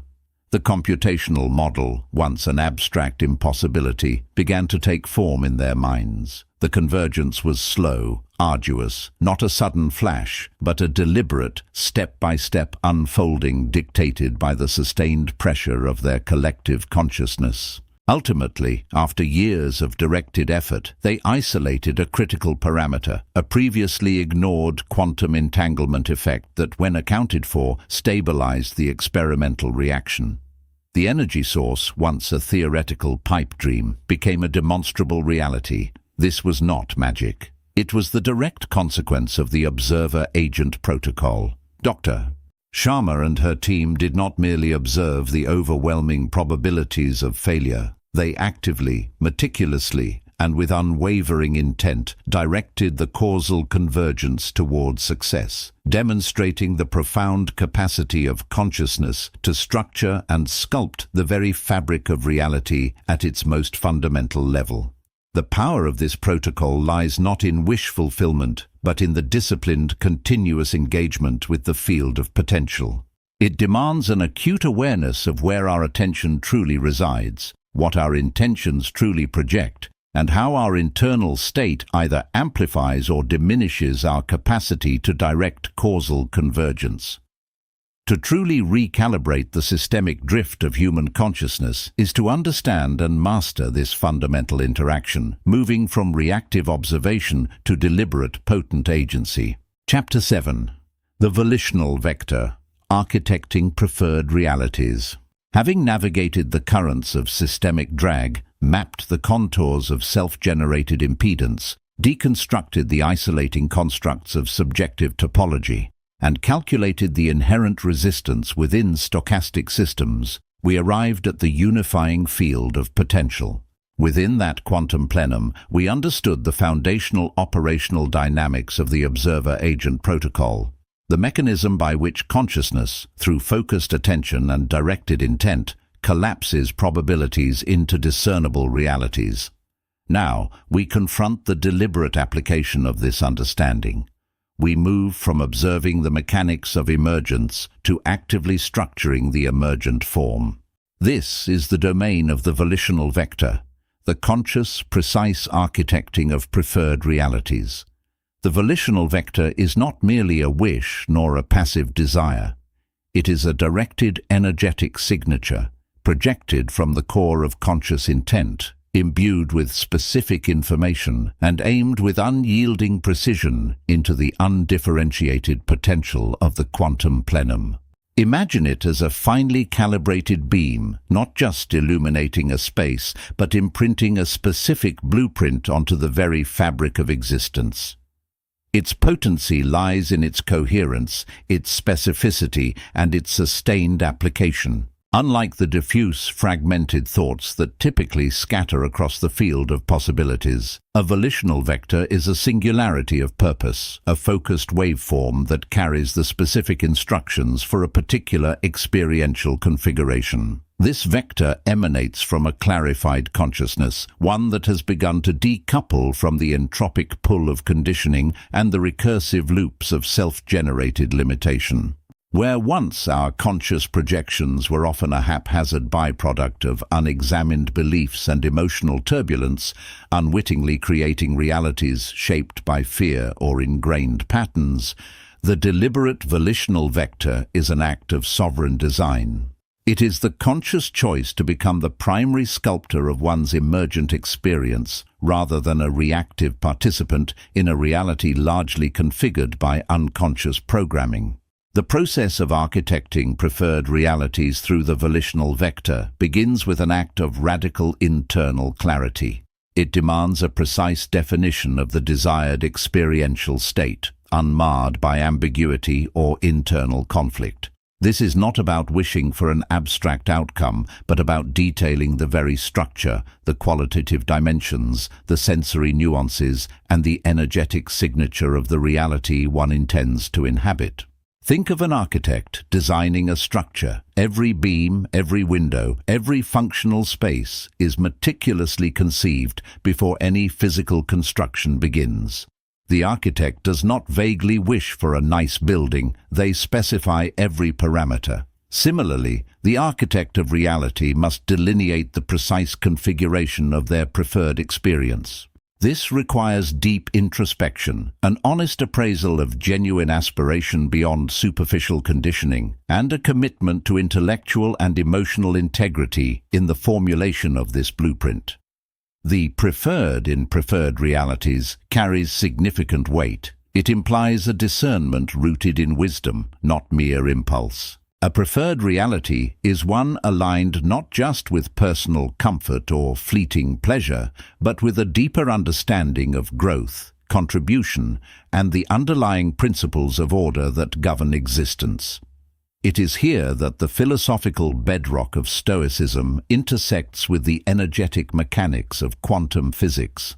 For the Stoic, true flourishing arises from an alignment with reason and virtue, from understanding what is within one's control and what is not.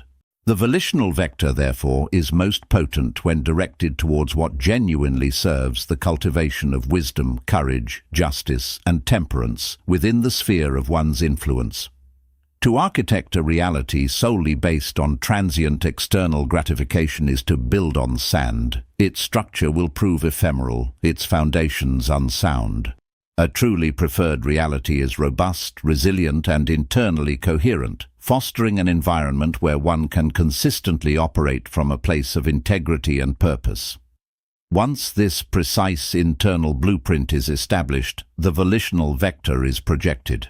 This projection is not a single thought, but a sustained, coherent emanation of conscious intent. It functions as a resonant frequency, seeking and drawing together the corresponding potentials within the quantum plenum. The plenum, as previously discussed, is a field of infinite possibilities, existing in a state of superposition. The volitional vector acts as a specific filter, a directive algorithm, causing the collapse of specific wave functions into particle-like, observable realities that match the vector's encoded information.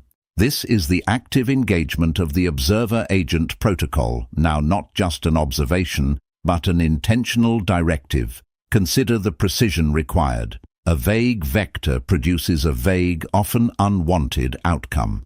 A scattered vector, pulled by conflicting desires or unresolved internal contradictions, effectively cancels itself out, leaving the individual adrift in stochastic noise. The efficacy of the volitional vector is directly proportional to the clarity, coherence, and sustained focus of the consciousness projecting it. This is why the deconstruction of systemic drag, causal recursion, and subjective topologies were not merely theoretical exercises, but essential preparatory stages. They clear the internal channels, removing the static and interference that would otherwise distort or dissipate the volitional vector. Without this internal purification, the vector is weak, its trajectory skewed, its architectural impact negligible. The act of architecting is continuous. A reality, once sculpted, is not static. It is a dynamic, evolving construct. Therefore, the volitional vector is not a one-time projection, but an ongoing energetic commitment. It requires vigilance, constant recalibration, and an adaptive responsiveness to the emergent feedback. As elements of the preferred reality begin to manifest, they provide new data points, new foundations upon which to build the subsequent layers of the architectural design. This is an iterative process, a dialogue between conscious intent and emergent form. It demands patience, persistent effort, and an unwavering commitment to the initial blueprint, even as unforeseen challenges or opportunities arise. The power of this architectural capacity places a profound responsibility upon the individual. To understand that one's consciousness is not merely a passive recipient of reality, but an active, directive force in its configuration, is to recognize a deep ethical imperative. What realities are we choosing to sculpt? What impact do these preferred realities have on the wider field of existence? A truly sophisticated architect of reality understands that their individual experiential field is not entirely separate from the collective. While the volitional vector focuses on individual experience, its resonance contributes to the broader field of shared potential. Therefore, the preferred reality, when viewed through a lens of expanded awareness, is one that also harmonizes with, or even elevates, the well-being of the larger system. This is not altruism in the conventional sense, but a recognition of inherent interconnectedness and the understanding that robust, sustainable architecture is built on principles of universal coherence. The volitional vector acts as an organizing principle, drawing together disparate elements of the quantum plenum to form a coherent structure. It's akin to a magnet aligning iron filings into a discernible pattern from a chaotic distribution. The specific pattern depends entirely on the magnet's field strength and orientation. In our case, the magnet is our conscious intent, the field strength is our focus and clarity, and the orientation is the specific blueprint of our preferred reality. The elements are always there, in potential. The volitional vector provides the directive force for their assembly. It is crucial to differentiate this concept from passive expectation or mere belief. Belief can be a powerful underpinning, providing confidence and continuity, but it is not the active, directional force itself. The volitional vector is an act of doing, a continuous projection of structured energy, rather than a state of being that passively awaits an outcome. It is the steady hand of the craftsman, the precise calculation of the engineer, the sustained vision of the artist, all applied with conscious, deliberate will. This requires a level of internal discipline and self-mastery that transcends conventional understandings of self-improvement. It is the cultivation of a consciousness capable of holding a specific, detailed vision with unshakable consistency against the background noise of everyday distractions and the gravitational pull of ingrained habits. This refined application of the volitional vector fundamentally alters the relationship between the individual and their experienced world. The individual transitions from being an effect of circumstance to becoming a primary cause in the orchestration of their experiential landscape. This does not imply an absolute dominion over all external events, for the Stoic reminds us that many things remain outside our direct control. However, it signifies a profound mastery over the internal conditions that shape how external events are perceived, processed, and responded to, and more importantly, it empowers the individual to intentionally configure the emergent forms of their direct reality through conscious engagement with the quantum plenum. The volitional vector, then, is the ultimate tool for intentional self-creation and the deliberate structuring of one's existence, a profound testament to the active generative power of a cultivated consciousness. Its application marks a turning point where understanding translates into sustained, directed action, and potential is consciously sculpted into reality. Chapter 8. The Cognitive Refactoring. Deleting obsolete algorithmic loops. The profound act of architecting preferred realities, a deliberate engagement with the inherent plasticity of existence, demands an internal congruence that few genuinely cultivate. We have explored the generative expanse of the quantum plenum and the focused intention of the observer-agent protocol, understanding that conscious volition acts as a vector, shaping the probabilistic flux into coherent form. Yet the efficacy of this vector, its purity and penetrative power, remains perpetually subject to the integrity of its source, the very operating system of the mind. Here we confront the imperative of cognitive refactoring, the rigorous process of identifying and systematically deleting the obsolete algorithmic loops that ceaselessly degrade our potential. These loops are not mere transient thoughts or fleeting sentiments. They are deeply embedded computational pathways, pre-programmed responses and interpretations that operate beneath the threshold of immediate awareness, often dictating the quality of our perceptions and the nature of our reactive engagement with the world. Imagine them as lines of legacy code written in a past context, perhaps serving a vital protective function at one time, but now, in the present moment, generating systemic impedance. They are the unnoticed scripts that subtly sabotage emergent possibilities, redirecting energy away from the volitional vector and back into familiar, unconstructive patterns. Their origin is often traced to early conditioning, repetitive external inputs, or the formative impact of significant experiences, solidifying into neural pathways that automate specific reactions, judgments, and self-limiting narratives.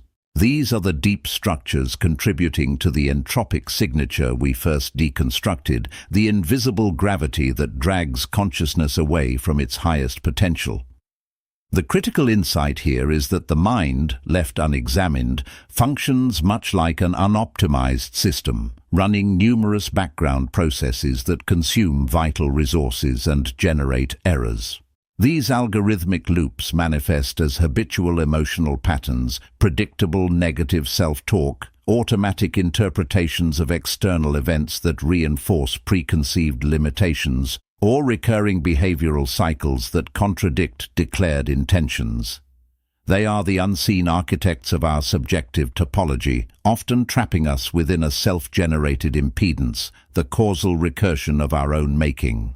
When the conscious will attempt to chart a new course, to deploy a volitional vector towards a preferred reality, these deeply entrenched loops invariably intercept, filter, and often corrupt the transmission. They are the internal stochastic resistance, the calcified inflexibility that resists transformation, even when transformation is consciously desired. Cognitive refactoring is not a superficial adjustment of attitude or a fleeting aspiration for positivity. It is an act of profound internal forensics, a meticulous deconstruction of the mental architecture to expose these archaic programs. The process begins with an unwavering commitment to observational detachment. One must become the dispassionate diagnostician of one's own mental processes, stepping back from the immediate emotional charge or intellectual justification of a thought pattern to discern its underlying structure and its long-term effect. This requires a rigorous, almost scientific objectivity towards one's inner landscape, treating thoughts and emotional impulses not as absolute truths of the self, but as data points generated by an internal system. The identification of these obsolete loops is the first phase of their deactivation. How do they reveal themselves?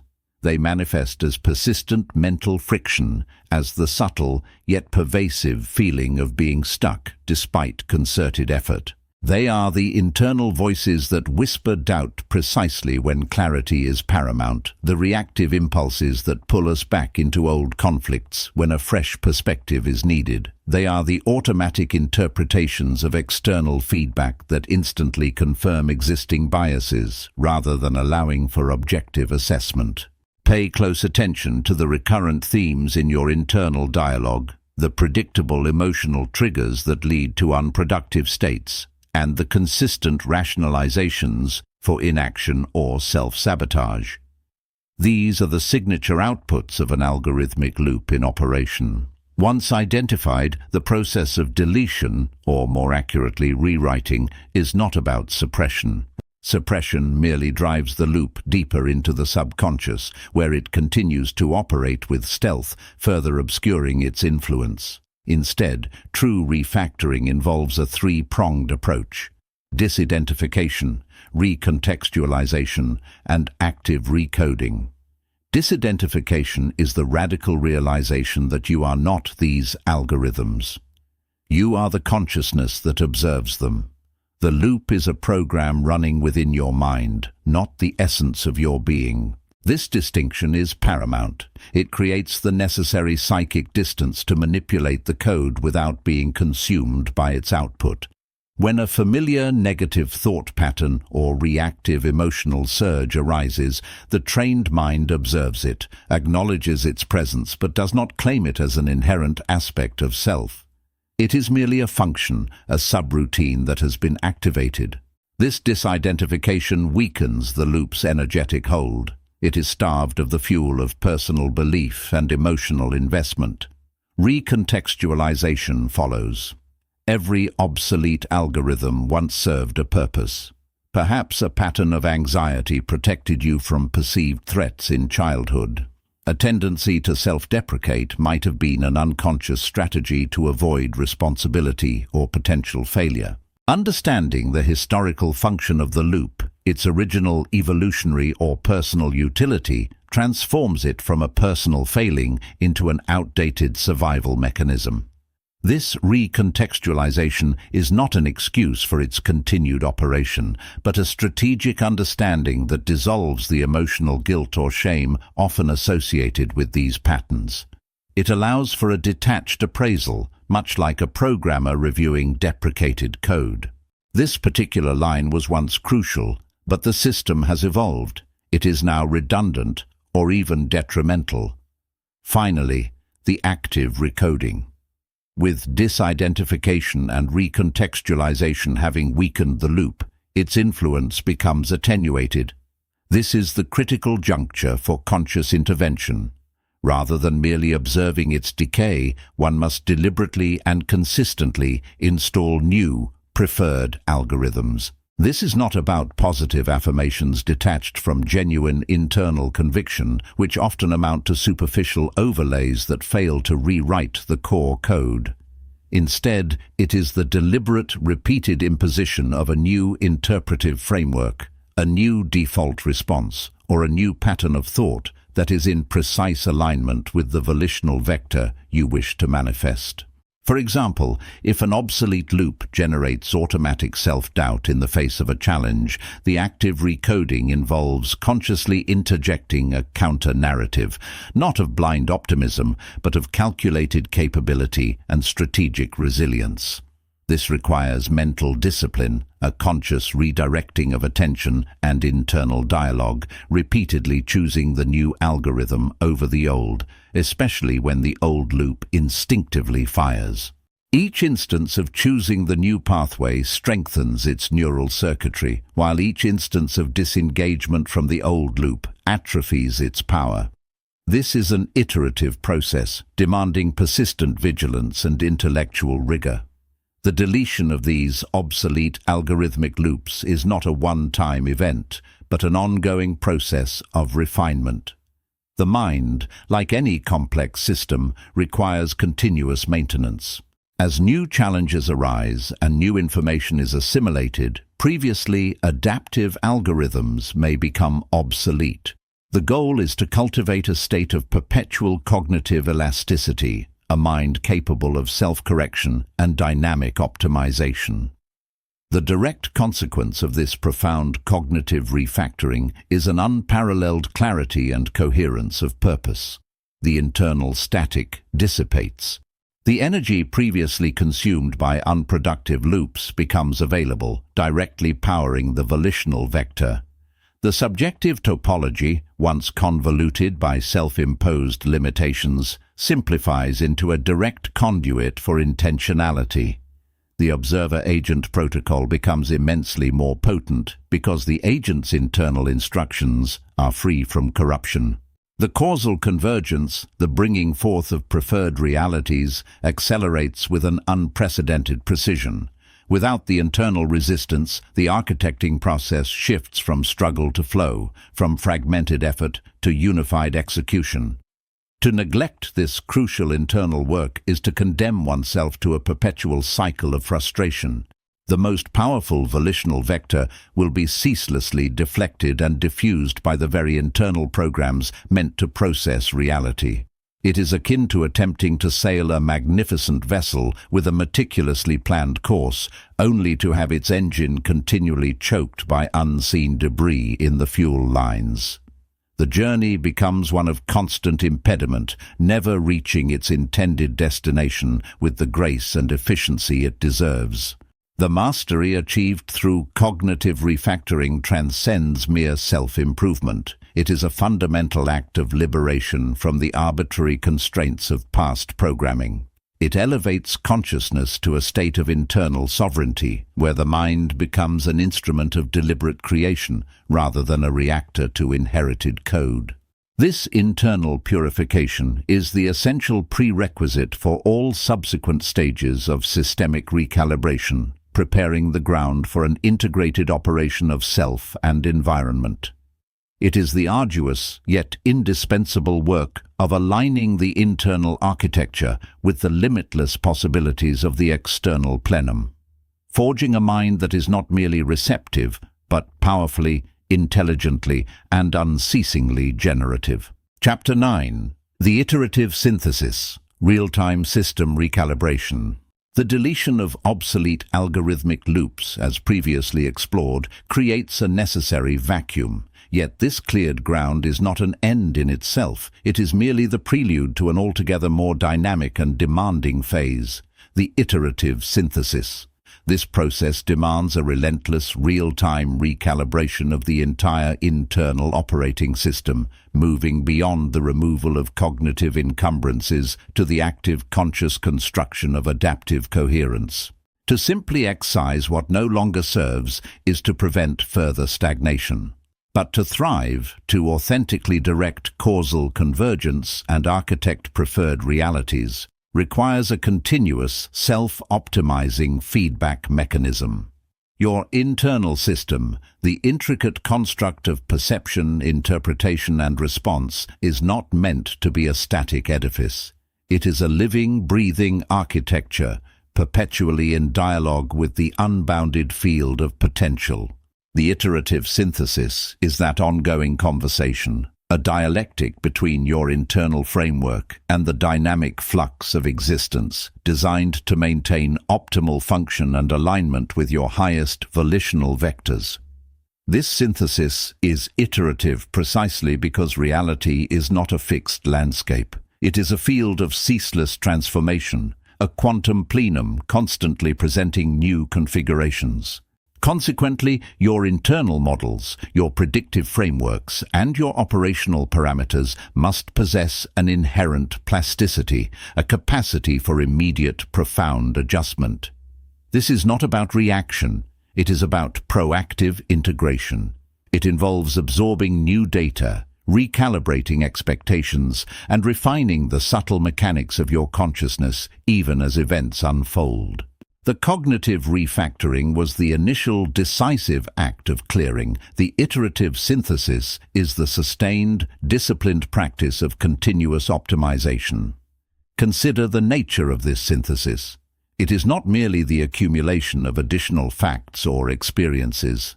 True synthesis involves the profound restructuring of your conceptual architecture, the seamless integration of disparate insights into a cohesive, more accurate operational model.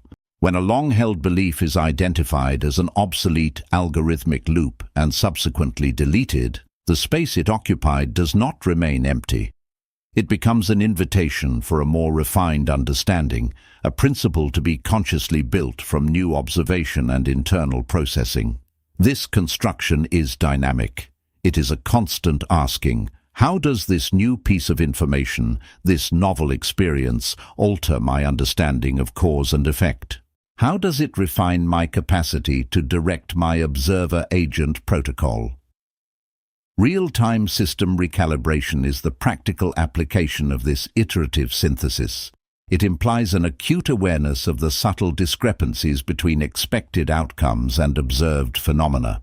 When your actions, informed by your internal model, produce results that diverge from your intended volitional vector, this is not a failure. It is invaluable data. It signals a need for immediate recalibration. This might involve adjusting the parameters of your interpretation, refining the precision of your intention, or even re-evaluating the foundational assumptions upon which your actions were based. The key is the immediacy, the willingness to adapt and pivot, not after a protracted period of reflection, but in the very moment of engagement with the unfolding present. This ongoing recalibration fosters a state of dynamic equilibrium. It is not a fixed point of balance, but a fluid, responsive state where your internal system maintains coherence and effectiveness amidst constant external flux. The stochastic resistance, the inherent inflexibility we once observed, dissolves under the relentless pressure of this iterative process. By continuously refining your internal models, you diminish the friction between your aspirations and their material manifestation. You become a conduit, rather than a dam, for the currents of potential. The persistent application of this principle transforms conscious intent from a blunt instrument into a finely tuned precision tool capable of navigating the most subtle causal currents.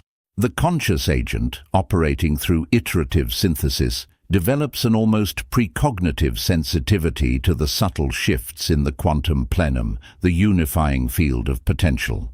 This is not mystical foresight, but the logical outcome of a continuously refined, predictive model.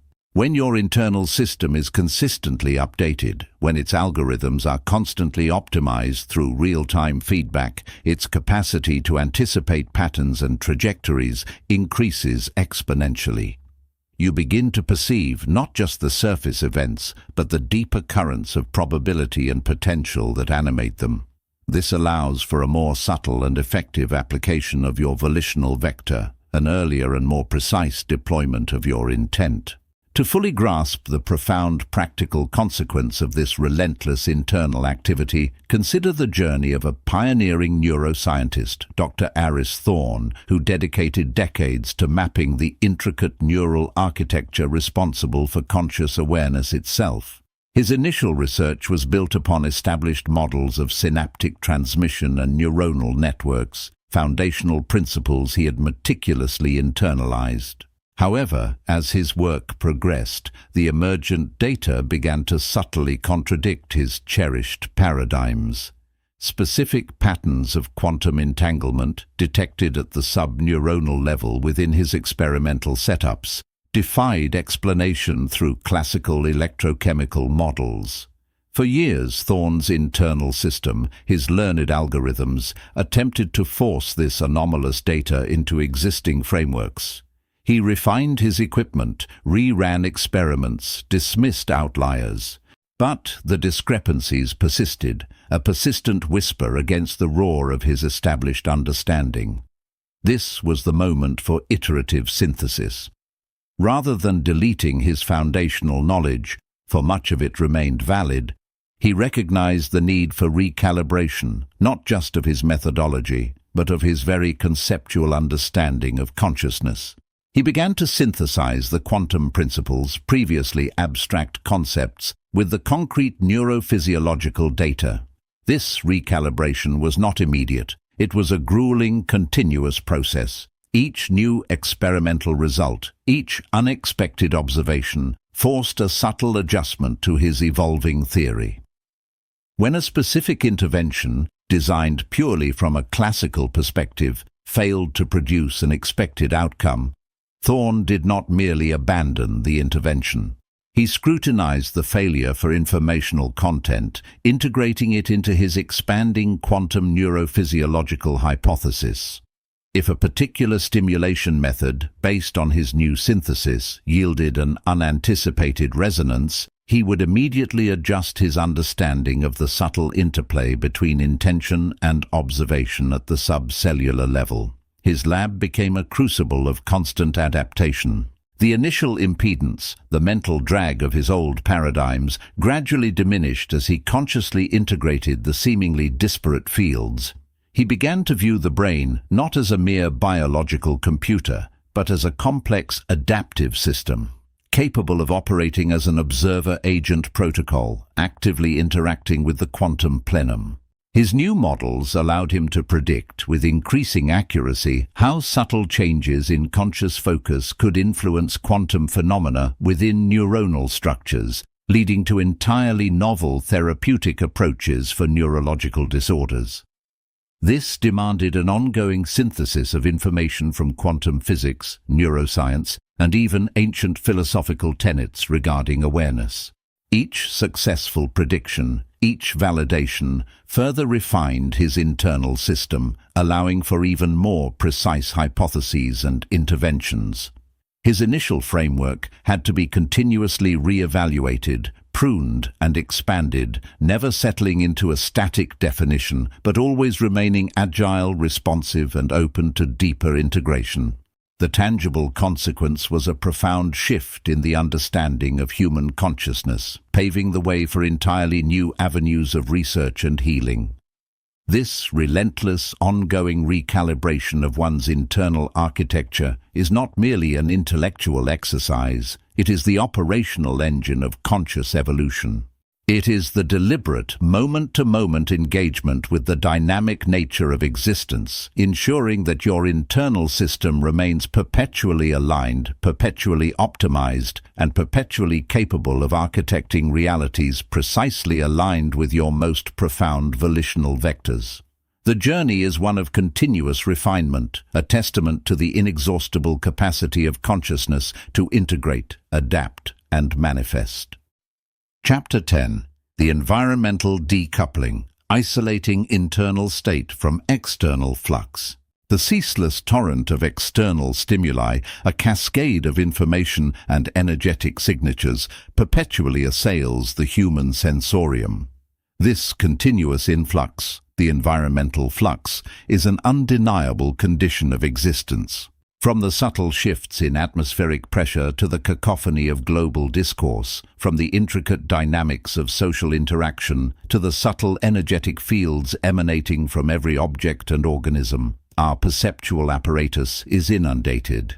This relentless external pressure often subtly, almost imperceptibly, dictates the contours of the internal state. It calibrates our emotional responses, shapes our cognitive frameworks, and steers our inherent volitional vectors, frequently diverting them from their intrinsic trajectories.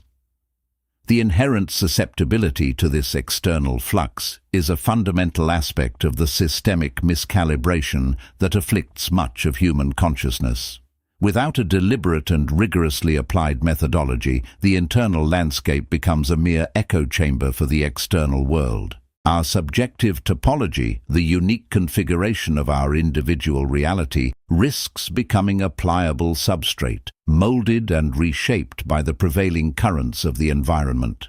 This erosion of internal autonomy is not a dramatic, sudden collapse, but rather an insidious creeping process, a slow bleed of selfhood, where the boundaries between internal essence and external imposition blur until they functionally cease to exist. The challenge, therefore, is not to escape the environment, which is an impossibility, but to re-engineer the interface between one's internal operating system and the external world, achieving a profound environmental decoupling. This decoupling is the deliberate act of isolating the internal state from the deterministic influence of external flux. It is the assertion of an independent interiority, a sanctuary of consciousness that remains unperturbed by the vagaries and pressures of the periphery. The aim is not aloofness or disengagement, but rather the establishment of an impenetrable core of being from which all engagement with the world emanates, rather than to which it reacts. This involves a meticulous disentanglement of causal ownership, a precise demarcation between what genuinely originates within and what is merely a reverberation of external circumstances. This distinction is paramount, for it reveals the profound illusion that external events cause our internal experience, when in truth they merely trigger our pre-existing interpretive structures. To decouple is to sever this perceived external causation, reclaiming the internal system as the sole locus of meaning generation. Consider the pervasive nature of external information, a ceaseless stream of data, narratives, and opinions. Each piece carries an energetic signature, a subtle vibrational frequency that seeks to resonate with, and thereby influence, the internal state. Without decoupling, this information is absorbed indiscriminately, processed through pre-existing algorithmic loops that often amplify its impact, leading to a state of perpetual reactivity. The stochastic resistance of the internal system, its inherent inflexibility, only intensifies this problem, as established patterns of thought and emotion readily entrain with external provocations, locking the individual into repetitive cycles of response that are not truly self-generated. This constant entanglement with external frequencies creates a chaotic interference pattern within one's own energetic field, preventing the emergence of a clear, coherent internal signal, the authentic resonance of the self. The metaphysical truth is that consciousness is fundamentally a generative, not merely a receptive, faculty. When perpetually reactive, this generative capacity is hijacked, used to perpetuate external narratives rather than to forge an internal reality. The process of environmental decoupling begins with a radical re-evaluation of the attentional gateway. Our attention is the primary interface through which external flux gains access to the internal system. Most individuals operate with an open, indiscriminate attentional field, allowing virtually anything to enter and occupy their mental space. To decouple, one must consciously and rigorously restrict this access. This is not mere distraction avoidance, but a strategic deployment of conscious energy to filter the incoming data stream at its point of entry. It involves cultivating a deep awareness of what one is permitting to occupy one's awareness, understanding that every piece of information, every external narrative, carries a potential to reconfigure the internal landscape. This conscious direction of attention aligns directly with the Stoic concept of prosoche, or profound self-vigilance, an unceasing awareness of one's judgments and impulses. It acknowledges that what we permit into our minds is what ultimately shapes our character and peace. This initial act of filtering is an assertion of our innate capacity for prohairesis, our moral purpose, the only thing truly within our absolute control. This refined attentional protocol becomes a dynamic firewall, operating on principles akin to the observer-agent protocol, but focused inwards on self-preservation. It constantly scrutinizes incoming data, assessing its relevance, its truth value, and its potential impact on the internal state before granting it passage. Irrelevant, disempowering, or manipulative information is not merely dismissed. It is actively prevented from gaining purchase. This requires a heightened level of self-awareness, an acute sensitivity to the subtle shifts in one's own energetic and emotional state as external influences attempt to penetrate. The Stoics understood this as cultivating an inner citadel, a fortress of the mind impervious to external assault. This is not about denying the reality of external events, but denying their power to disturb the tranquility of one's inner self. It is a recognition that suffering arises not from events themselves, but from our judgments about those events.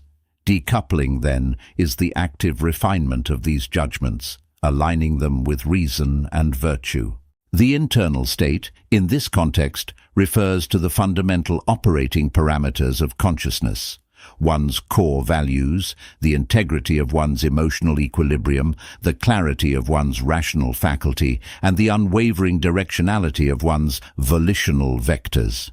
These elements constitute the intrinsic blueprint of the self, a blueprint that, when decoupled, remains stable and self-referential. External flux, by its very nature, tends to introduce noise into this internal system, creating distortions that can misguide decisions, fragment emotional coherence, and obscure authentic desires.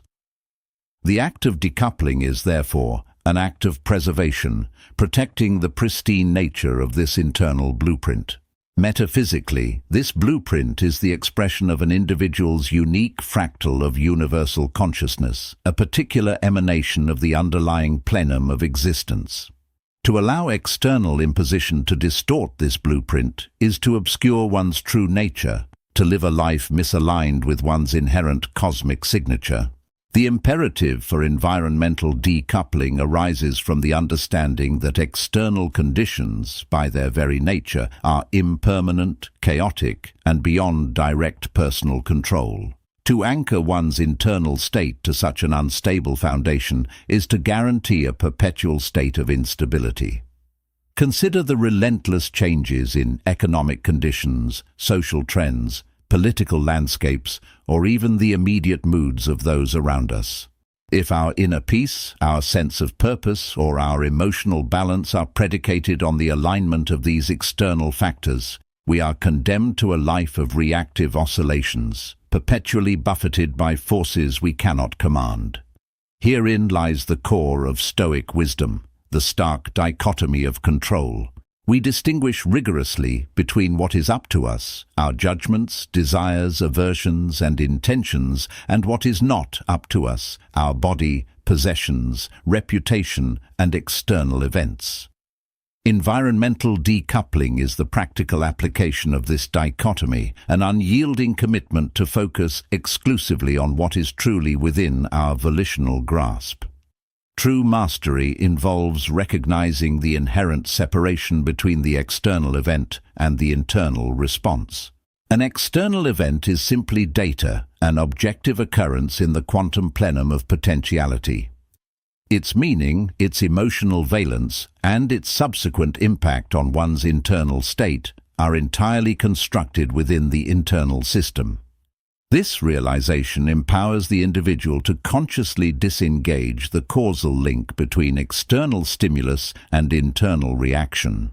The environmental flux continues unabated, but its capacity to penetrate and redefine the internal state is nullified. This is not a denial of reality, but a profound recontextualization of it. The external world presents phenomena. The internal world assigns meaning. Decoupling ensures that this assignment of meaning is a deliberate, reasoned act, rather than an unconscious, conditioned reflex. It is the recognition that while we cannot control the weather, we can control how we prepare for the storm, and more importantly, how we interpret its significance to our internal tranquility. The methodology for achieving this profound isolation involves the establishment of an unshakable internal anchor. This anchor is not an abstract concept, but a deeply integrated set of principles and practices that are impervious to external pressure. It is built upon the foundation of consistently affirming one's core values, irrespective of external validation or opposition. It necessitates a rigorous discipline of thought, a continuous cognitive refactoring that identifies and deletes obsolete algorithmic loops that would otherwise facilitate the ingress of external negativity. This process is not passive acceptance, but active conscious construction of an internal fortress. This internal fortress, in the Stoic tradition, is constructed from the virtues of wisdom, justice, courage, and temperance. Each principle acts as a reinforcing beam, ensuring the structural integrity of the internal state against the most powerful external currents. It is a systematic deconstruction of maladaptive mental habits that, through years of external conditioning, have allowed the inner sanctum to be breached. Furthermore, environmental decoupling mandates a vigilant protection of one's energetic integrity. Every interaction, every piece of information consumed, every emotional resonance engaged with, carries an energetic cost or contribution. Without a decoupled state, the internal energetic reserves can be easily depleted by the incessant demands and negative currents of the external world. To decouple is to create a closed, self-sustaining energetic circuit within oneself, one that conserves its vital force and only expends it through deliberate volitional acts. This internal energetic coherence then informs one's interactions with the quantum plenum, allowing for a more precise and undistorted manifestation of preferred realities. Metaphysically, our consciousness is an energetic field, and the coherence of this field determines its capacity to interact constructively with the quantum substrate of reality. A fragmented, externally driven consciousness scatters its energetic intent, leading to chaotic or undesired outcomes. A decoupled consciousness, by contrast, operates with singular, focused energetic purity, aligning its internal blueprint with its external expressions. This is the act of becoming a conscious co-creator rather than a passive recipient of external events. The isolated internal state does not equate to a withdrawal from interaction, rather, it redefines the nature of that interaction. Instead of reacting to the environment, one acts from a position of internal stability. The individual becomes a source of coherence, projecting a stable, self-generated energetic field into the world, rather than merely reflecting the ambient chaos. This recalibrated interface transforms engagement from passive absorption into active, purposeful emanation. Decisions are made not in response to external pressures, but in alignment with deeply held internal principles and long-term volitional vectors. The Stoics called this living in accordance with nature, which meant living in accordance with one's own rational faculty and the universal order. From this decoupled stance, one's actions become truly eupraxia, good actions flowing from a sound character and clear judgment rather than from impulse or external compulsion. This provides a radical freedom, a liberation from the tyranny of external opinion and circumstance. This continuous act of isolation is not a static state of detachment, but a dynamic, ongoing process, an iterative synthesis of internal and external information that prioritizes internal integrity above all else. It requires constant vigilance, a perpetual monitoring of the boundary between self and non-self. Any perceived erosion of this boundary, any subtle infiltration of external negativity, is met with an immediate and decisive recalibration. This ensures that the internal state remains pristine, unblemished by the transient and often corrosive influences of the external world. The practice of premeditatio malorum, the premeditation of adversities, becomes a crucial tool here, allowing the decoupled mind to anticipate potential external assaults and mentally rehearse a resilient, internally coherent response. It is a continuous, active fortification against the inherent unpredictability of the external cosmos, ensuring that the internal architecture of the self remains uncompromised. The culmination of successful environmental decoupling manifests as a consciousness operating with an unassailable lucidity and inherent robustness. This internal phenomenology becomes a meticulously ordered and self-referential domain, an inviolable sanctuary impervious to external tumult. From this profound clarity, volitional acts emerge unburdened by apprehension, perturbation, or the conditioning of external validation. Each action proceeds from an intrinsic wellspring of intent, unadulterated by societal dictums or reactive impulses. The individual actualizes a profound self-possession, an imperturbable inner equilibrium, not predicated on any external condition or transient circumstance. It signifies a state wherein the inherent volitional dynamism of consciousness, once attenuated by exogenous stimuli, reclaims its uncompromised resonance.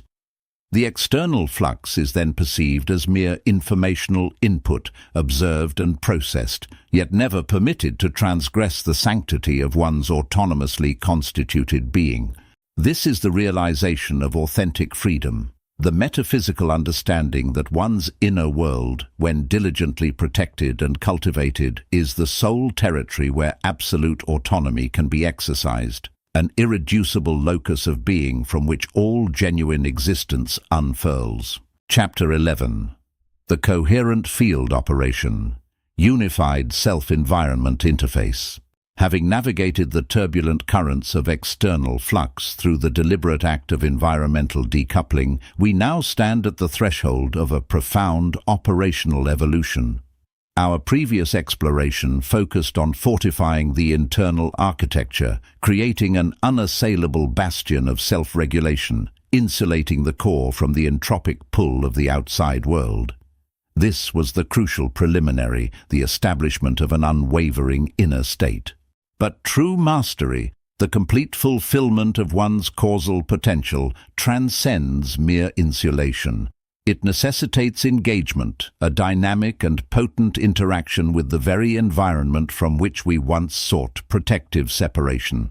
This brings us to the coherent field operation, the deliberate orchestration of a unified self-environment interface. It is the phase where the meticulously calibrated internal state, no longer merely resilient to external pressures, becomes an active, ordering principle within the broader experiential field. The self does not merely withstand, it projects. It does not simply adapt, it architects. This is the transition from a state of sustained internal equilibrium to one of directed, generative influence. Consider the inherent limitation of decoupling, however vital it may be as a preliminary step. To merely remain untouched by external chaos, while invaluable for preserving internal integrity, is akin to maintaining a perfectly tuned instrument in a vacuum. Its potential for resonance, for shaping the very atmosphere it occupies, remains dormant. The coherent field operation is the act of bringing that instrument into the orchestra of existence, not to be drowned out, but to contribute its unique, perfectly harmonized note, thereby elevating the entire composition. The unified self-environment interface is the direct conduit through which this internal coherence manifests as external effect. It is the seamless boundary, not of dissolution, but of potent and intentional interaction, where the distinction between internal directive and external unfolding begins to blur into a singular, purposeful current. This coherent field is not an ethereal construct, nor a mystical emanation, but the observable, predictable consequence of an integrated and optimally functioning internal system. It is the palpable resonance emanating from a consciousness that has rigorously performed cognitive refactoring, meticulously deleted obsolete algorithmic loops, and consistently engaged in iterative synthesis. The field is the operational signature of a mind that has fully embraced the observer-agent protocol, consciously directing causal convergence through precisely articulated volitional vectors. When the internal architecture operates with this degree of precision and integrity, its presence naturally generates a localized field of order, a subtle but undeniable gravitational center within its immediate environment. Imagine an individual navigating a complex, high-stakes negotiation. The conventional approach often involves a reactive engagement where each external pronouncement or shift in demeanor from an opposing party triggers an internal cascade of anxiety, calculation, or strategic maneuvering. Decoupling, as we've discussed, allows this individual to maintain an unperturbed core, perceiving external information without being swayed by its inherent emotional or strategic provocations. This internal steadiness is critical. The coherent field operation, however, elevates this further.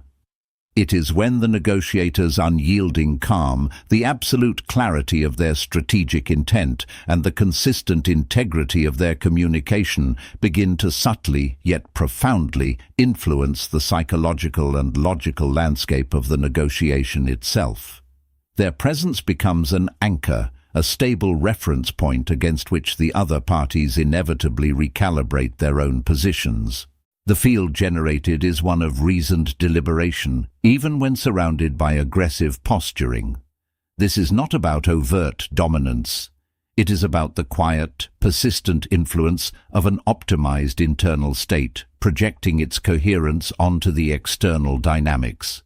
The outcome, though not guaranteed to be victory in a conventional sense, will undoubtedly be more aligned with the volitional vector of the coherent operator, simply because their operational field has subtly shaped the range of probable outcomes. The mechanics of this unified interface are rooted in resonance, not imposition. The internally coherent individual, by virtue of their consistent internal frequency, acts as an attractor. Their field resonates with and draws towards itself elements that align with its operational integrity, while subtly diffusing or repelling dissonance. This is a far cry from manipulative external control. It is the natural consequence of an ordering principle operating within a probabilistic landscape. The coherent self does not coerce, it invites alignment, it does not force, it offers a higher organizational principle. Consider a creative visionary leading a disparate team on a groundbreaking yet ambiguous project. Initial enthusiasm often gives way to uncertainty, conflicting ideas, and the inevitable systemic drag of organizational inertia. An individual adept at environmental decoupling can remain impervious to the corrosive effects of skepticism or stagnation. But the coherent field operator goes beyond this. Their unwavering vision, born from a profound inner clarity, acts as a magnetic pole for the collective. They articulate the project's purpose with such crystalline conviction, not through persuasive rhetoric alone, but through the palpable integrity of their own alignment, that individual team members begin to find their own purpose recentered, their divergent efforts subtly pulled into a more synchronized orbit. Solutions to intractable problems seem to emerge not from sudden insights, but from the collective mind, now operating within a field of elevated coherence, allowing for novel connections and creative pathways to become visible.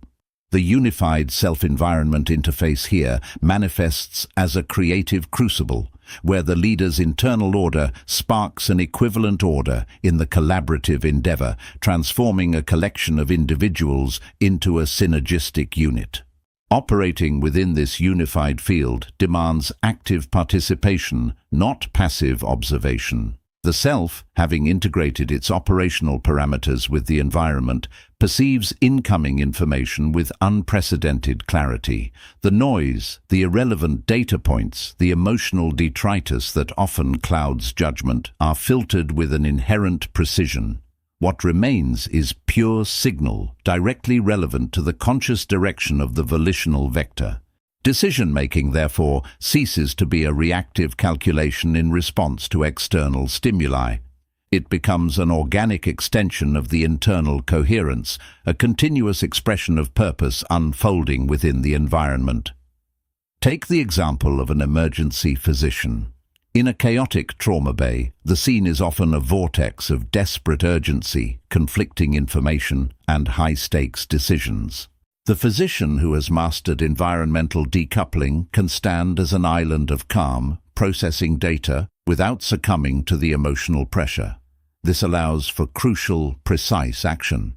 The coherent field operation, however, describes a more profound engagement. This physician's calm presence radiates beyond their individual actions. Their clear, concise commands, their unhurried yet rapid movements, their unwavering focus, all contribute to a localized field of order within the frenzy. Nurses and technicians, often under immense strain, find their own actions becoming more precise, their communications more direct, their collective efforts more synchronized. The physician is not merely performing medical procedures. They are operating a field of focused, intentional healing where their internal coherence brings an essential order to the immediate, desperate environment. The unified interface here is the conduit through which medical expertise, imbued with profound internal clarity, becomes a systemic force for recovery. Refining this interface necessitates continuous coherence maintenance. The unified self-environment interface is not a static achievement, but a dynamic, living system. The external environment, by its very nature, is subject to entropic forces, to randomness and unforeseen perturbations. These external shifts, however, rather than being sources of disturbance, are now integrated as streams of data, providing real-time feedback for recalibration.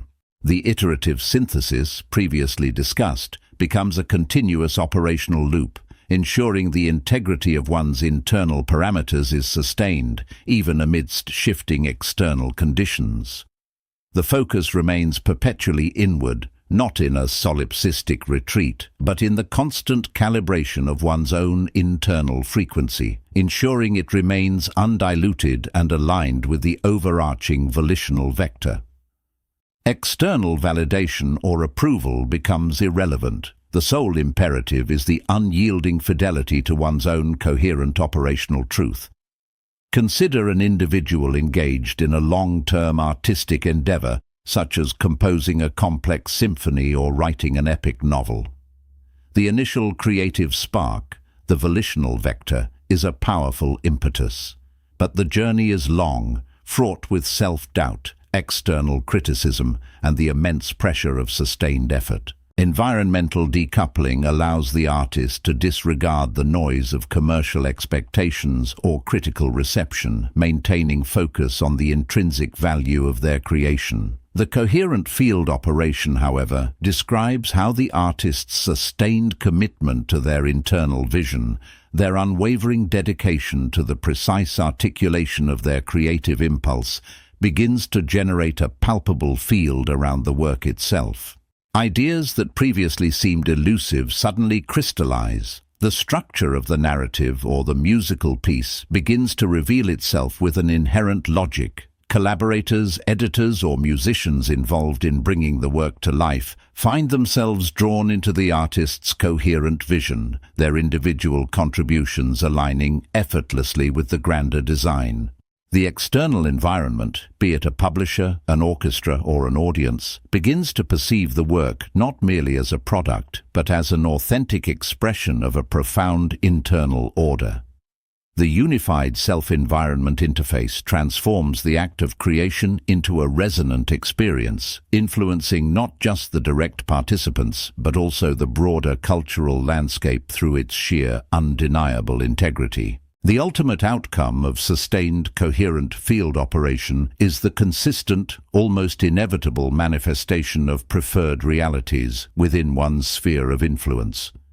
This is not an assertion of magical thinking, but the predictable consequence of an aligned intention executed with precise action, sustained by unwavering internal coherence, acting upon the probabilistic quantum plenum. The individual ceases to be a passive recipient of circumstances and becomes a deliberate architect, a consistent source of order within a world prone to randomness. Their presence itself becomes a causal nexus, subtly influencing the unfolding of events in ways that are demonstrably aligned with their internal state. Imagine a community leader aiming to revitalize a declining urban neighborhood. The challenges are immense. Systemic poverty, entrenched apathy, political inertia, and a myriad of social ills. Environmental decoupling allows this leader to remain undiscouraged by the sheer scale of the problems or the cynicism of those who have witnessed previous failures. The coherent field operation is their unwavering vision, articulated not through empty promises, but through consistent, focused actions, rooted in an unshakable belief in the community's potential. They become a nucleus of positive change. Their presence and integrity attract resources, volunteers, funding, political will that previously seemed unattainable. Their initiatives, characterized by careful planning and empathetic execution, begin to shift the local dynamics. Residents, once disengaged, find themselves drawn to the shared purpose, contributing their own efforts. The physical landscape itself begins to transform, reflecting the revitalized spirit. The unified self-environment interface here is the bridge through which a singular individual's profound coherence systematically elevates the collective reality, demonstrating that change is not a matter of overcoming external odds, but of consistently projecting a superior internal order. This phase, the coherent field operation, represents the pinnacle of integrating internal mastery with external engagement. It shifts the individual from a state of controlled autonomy to one of active causal agency within the experiential matrix. The ultimate responsibility, therefore, lies in the continuous, rigorous cultivation and maintenance of this internal coherence. For it is this internal state that directly dictates the efficacy and nature of one's unified interface with the world. We are not merely existing within reality, we are, through our deliberate coherence, actively shaping its contours. Chapter 12. The Autopoeitic System, Self-Generative Mastery Protocol. The conscious apparatus, having decoupled from environmental flux and refined its operation into a coherent field, now confronts its ultimate evolutionary imperative, the establishment of an autopoietic system. This concept, often confined to biological discourse, finds its most profound, if frequently unacknowledged, expression within the architecture of human awareness. Autopoiesis, in this context, signifies a system's capacity to recursively produce its own components, maintain its organization, and define its own operational boundaries, not merely as a biological entity, but as an experiential matrix. It is the self-generating source of one's experienced reality, the engine that transcends mere adaptation to become the very architect of its own existence. This is a state where the internal coherence achieved through unified self-environment interfacing becomes the generative principle itself. No longer are perceptions merely filtered responses to an external world, nor are actions dictated by a stimulus-response loop. Instead, the system operates as a closed, yet infinitely creative loop of self-production. Its identity, its integrity, its very continuity are perpetually synthesized from within, leveraging the quantum plenum as its substrate and the volitional vector as its directed force. The system does not merely sustain itself, it generates its own operational parameters, its own meaning, its own unfolding narrative, from an intrinsic blueprint that is continuously refined and actualized. The mastery protocol inherent in autopoietic function is a relentless discipline of internal calibration. It demands a hyper-awareness of the recursive processes by which internal states fabricate external perceptions. This involves an ongoing analysis of the feedback loops that define one's experiential boundaries, discerning which self-generated parameters serve expansion and which subtly constrain.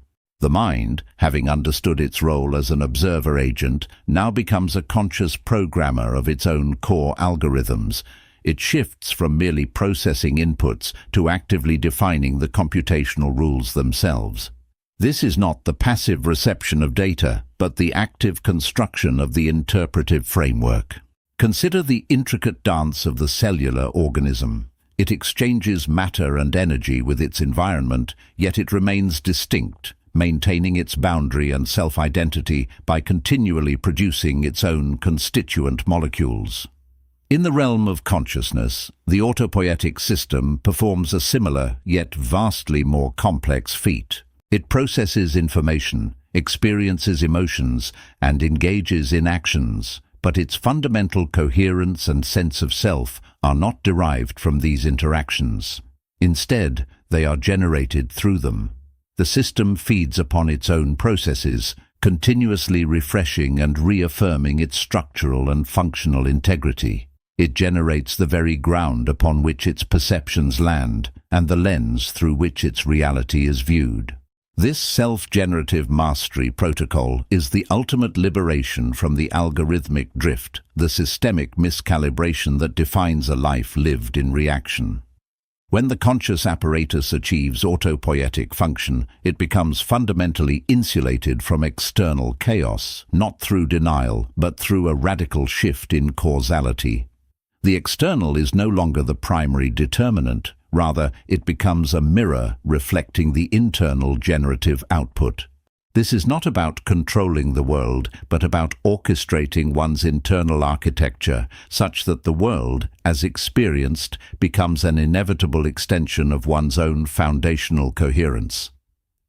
The practical manifestation of this protocol is seen in the ability to consistently generate novel solutions, cultivate profound resilience, and maintain an unshakable inner equilibrium even when confronted by conditions conventionally deemed insurmountable. It is a state where the individual system no longer seeks external validation or resources for its fundamental operational needs. It becomes a self-contained source of vitality and purpose. This demands an unwavering commitment to the cognitive refactoring initiated in earlier stages, an ongoing deletion of obsolete algorithmic loops that would otherwise disrupt the self-generative flow. It means constantly asking, is this component, this belief, this reactive pattern being generated from a place of conscious intent, or is it an inherited, unexamined byproduct? The autopoietic system therefore represents a radical reorientation of the self. It transitions from a system that adapts to its environment to one that generates its operational reality. The external world, once perceived as a separate and often adversarial force, is recontextualized as the emergent expression of the system's internal generative dynamics. This level of mastery is not merely about achieving goals, but about becoming the very source code of one's lived experience. It is the profound understanding that the most potent form of control is not over external variables, but over the internal processes that define one's interaction with them. The individual, as an autopoietic system, exists in a state of continuous self-production where every thought, every emotion, every action contributes to the ongoing maintenance and evolution of its unique, internally defined universe. Consider the meticulous planning and execution of humanity's most ambitious endeavors, projects that push the absolute limits of known possibility. Imagine the Apollo 13 mission, an event that became a visceral demonstration of autopoietic function under extreme duress. Here was a meticulously designed system, thrust into an existential crisis far beyond its nominal operating parameters. The external environment, the vacuum of space, the crippled spacecraft, the vast distance from Earth, presented a relentless series of threats, each seemingly insurmountable. Conventional solutions were irrelevant, pre-programmed responses were insufficient. What unfolded was not merely a feat of engineering, but a profound exercise in self-generative mastery. The individuals involved, both in space and on the ground, could not rely on external rescue in a conventional sense. They were forced to internally generate solutions from the available severely limited resources. The damaged service module was not simply a problem, it was a catalyst for an internal recalibration of the entire mission's operational protocol.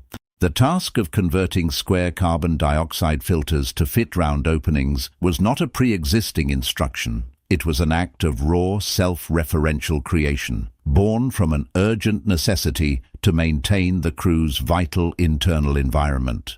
The engineers on Earth, working with nothing but the same components available in the spacecraft, entered a recursive loop of problem identification and solution generation, each iteration feeding back into the next, refining the parameters of survival.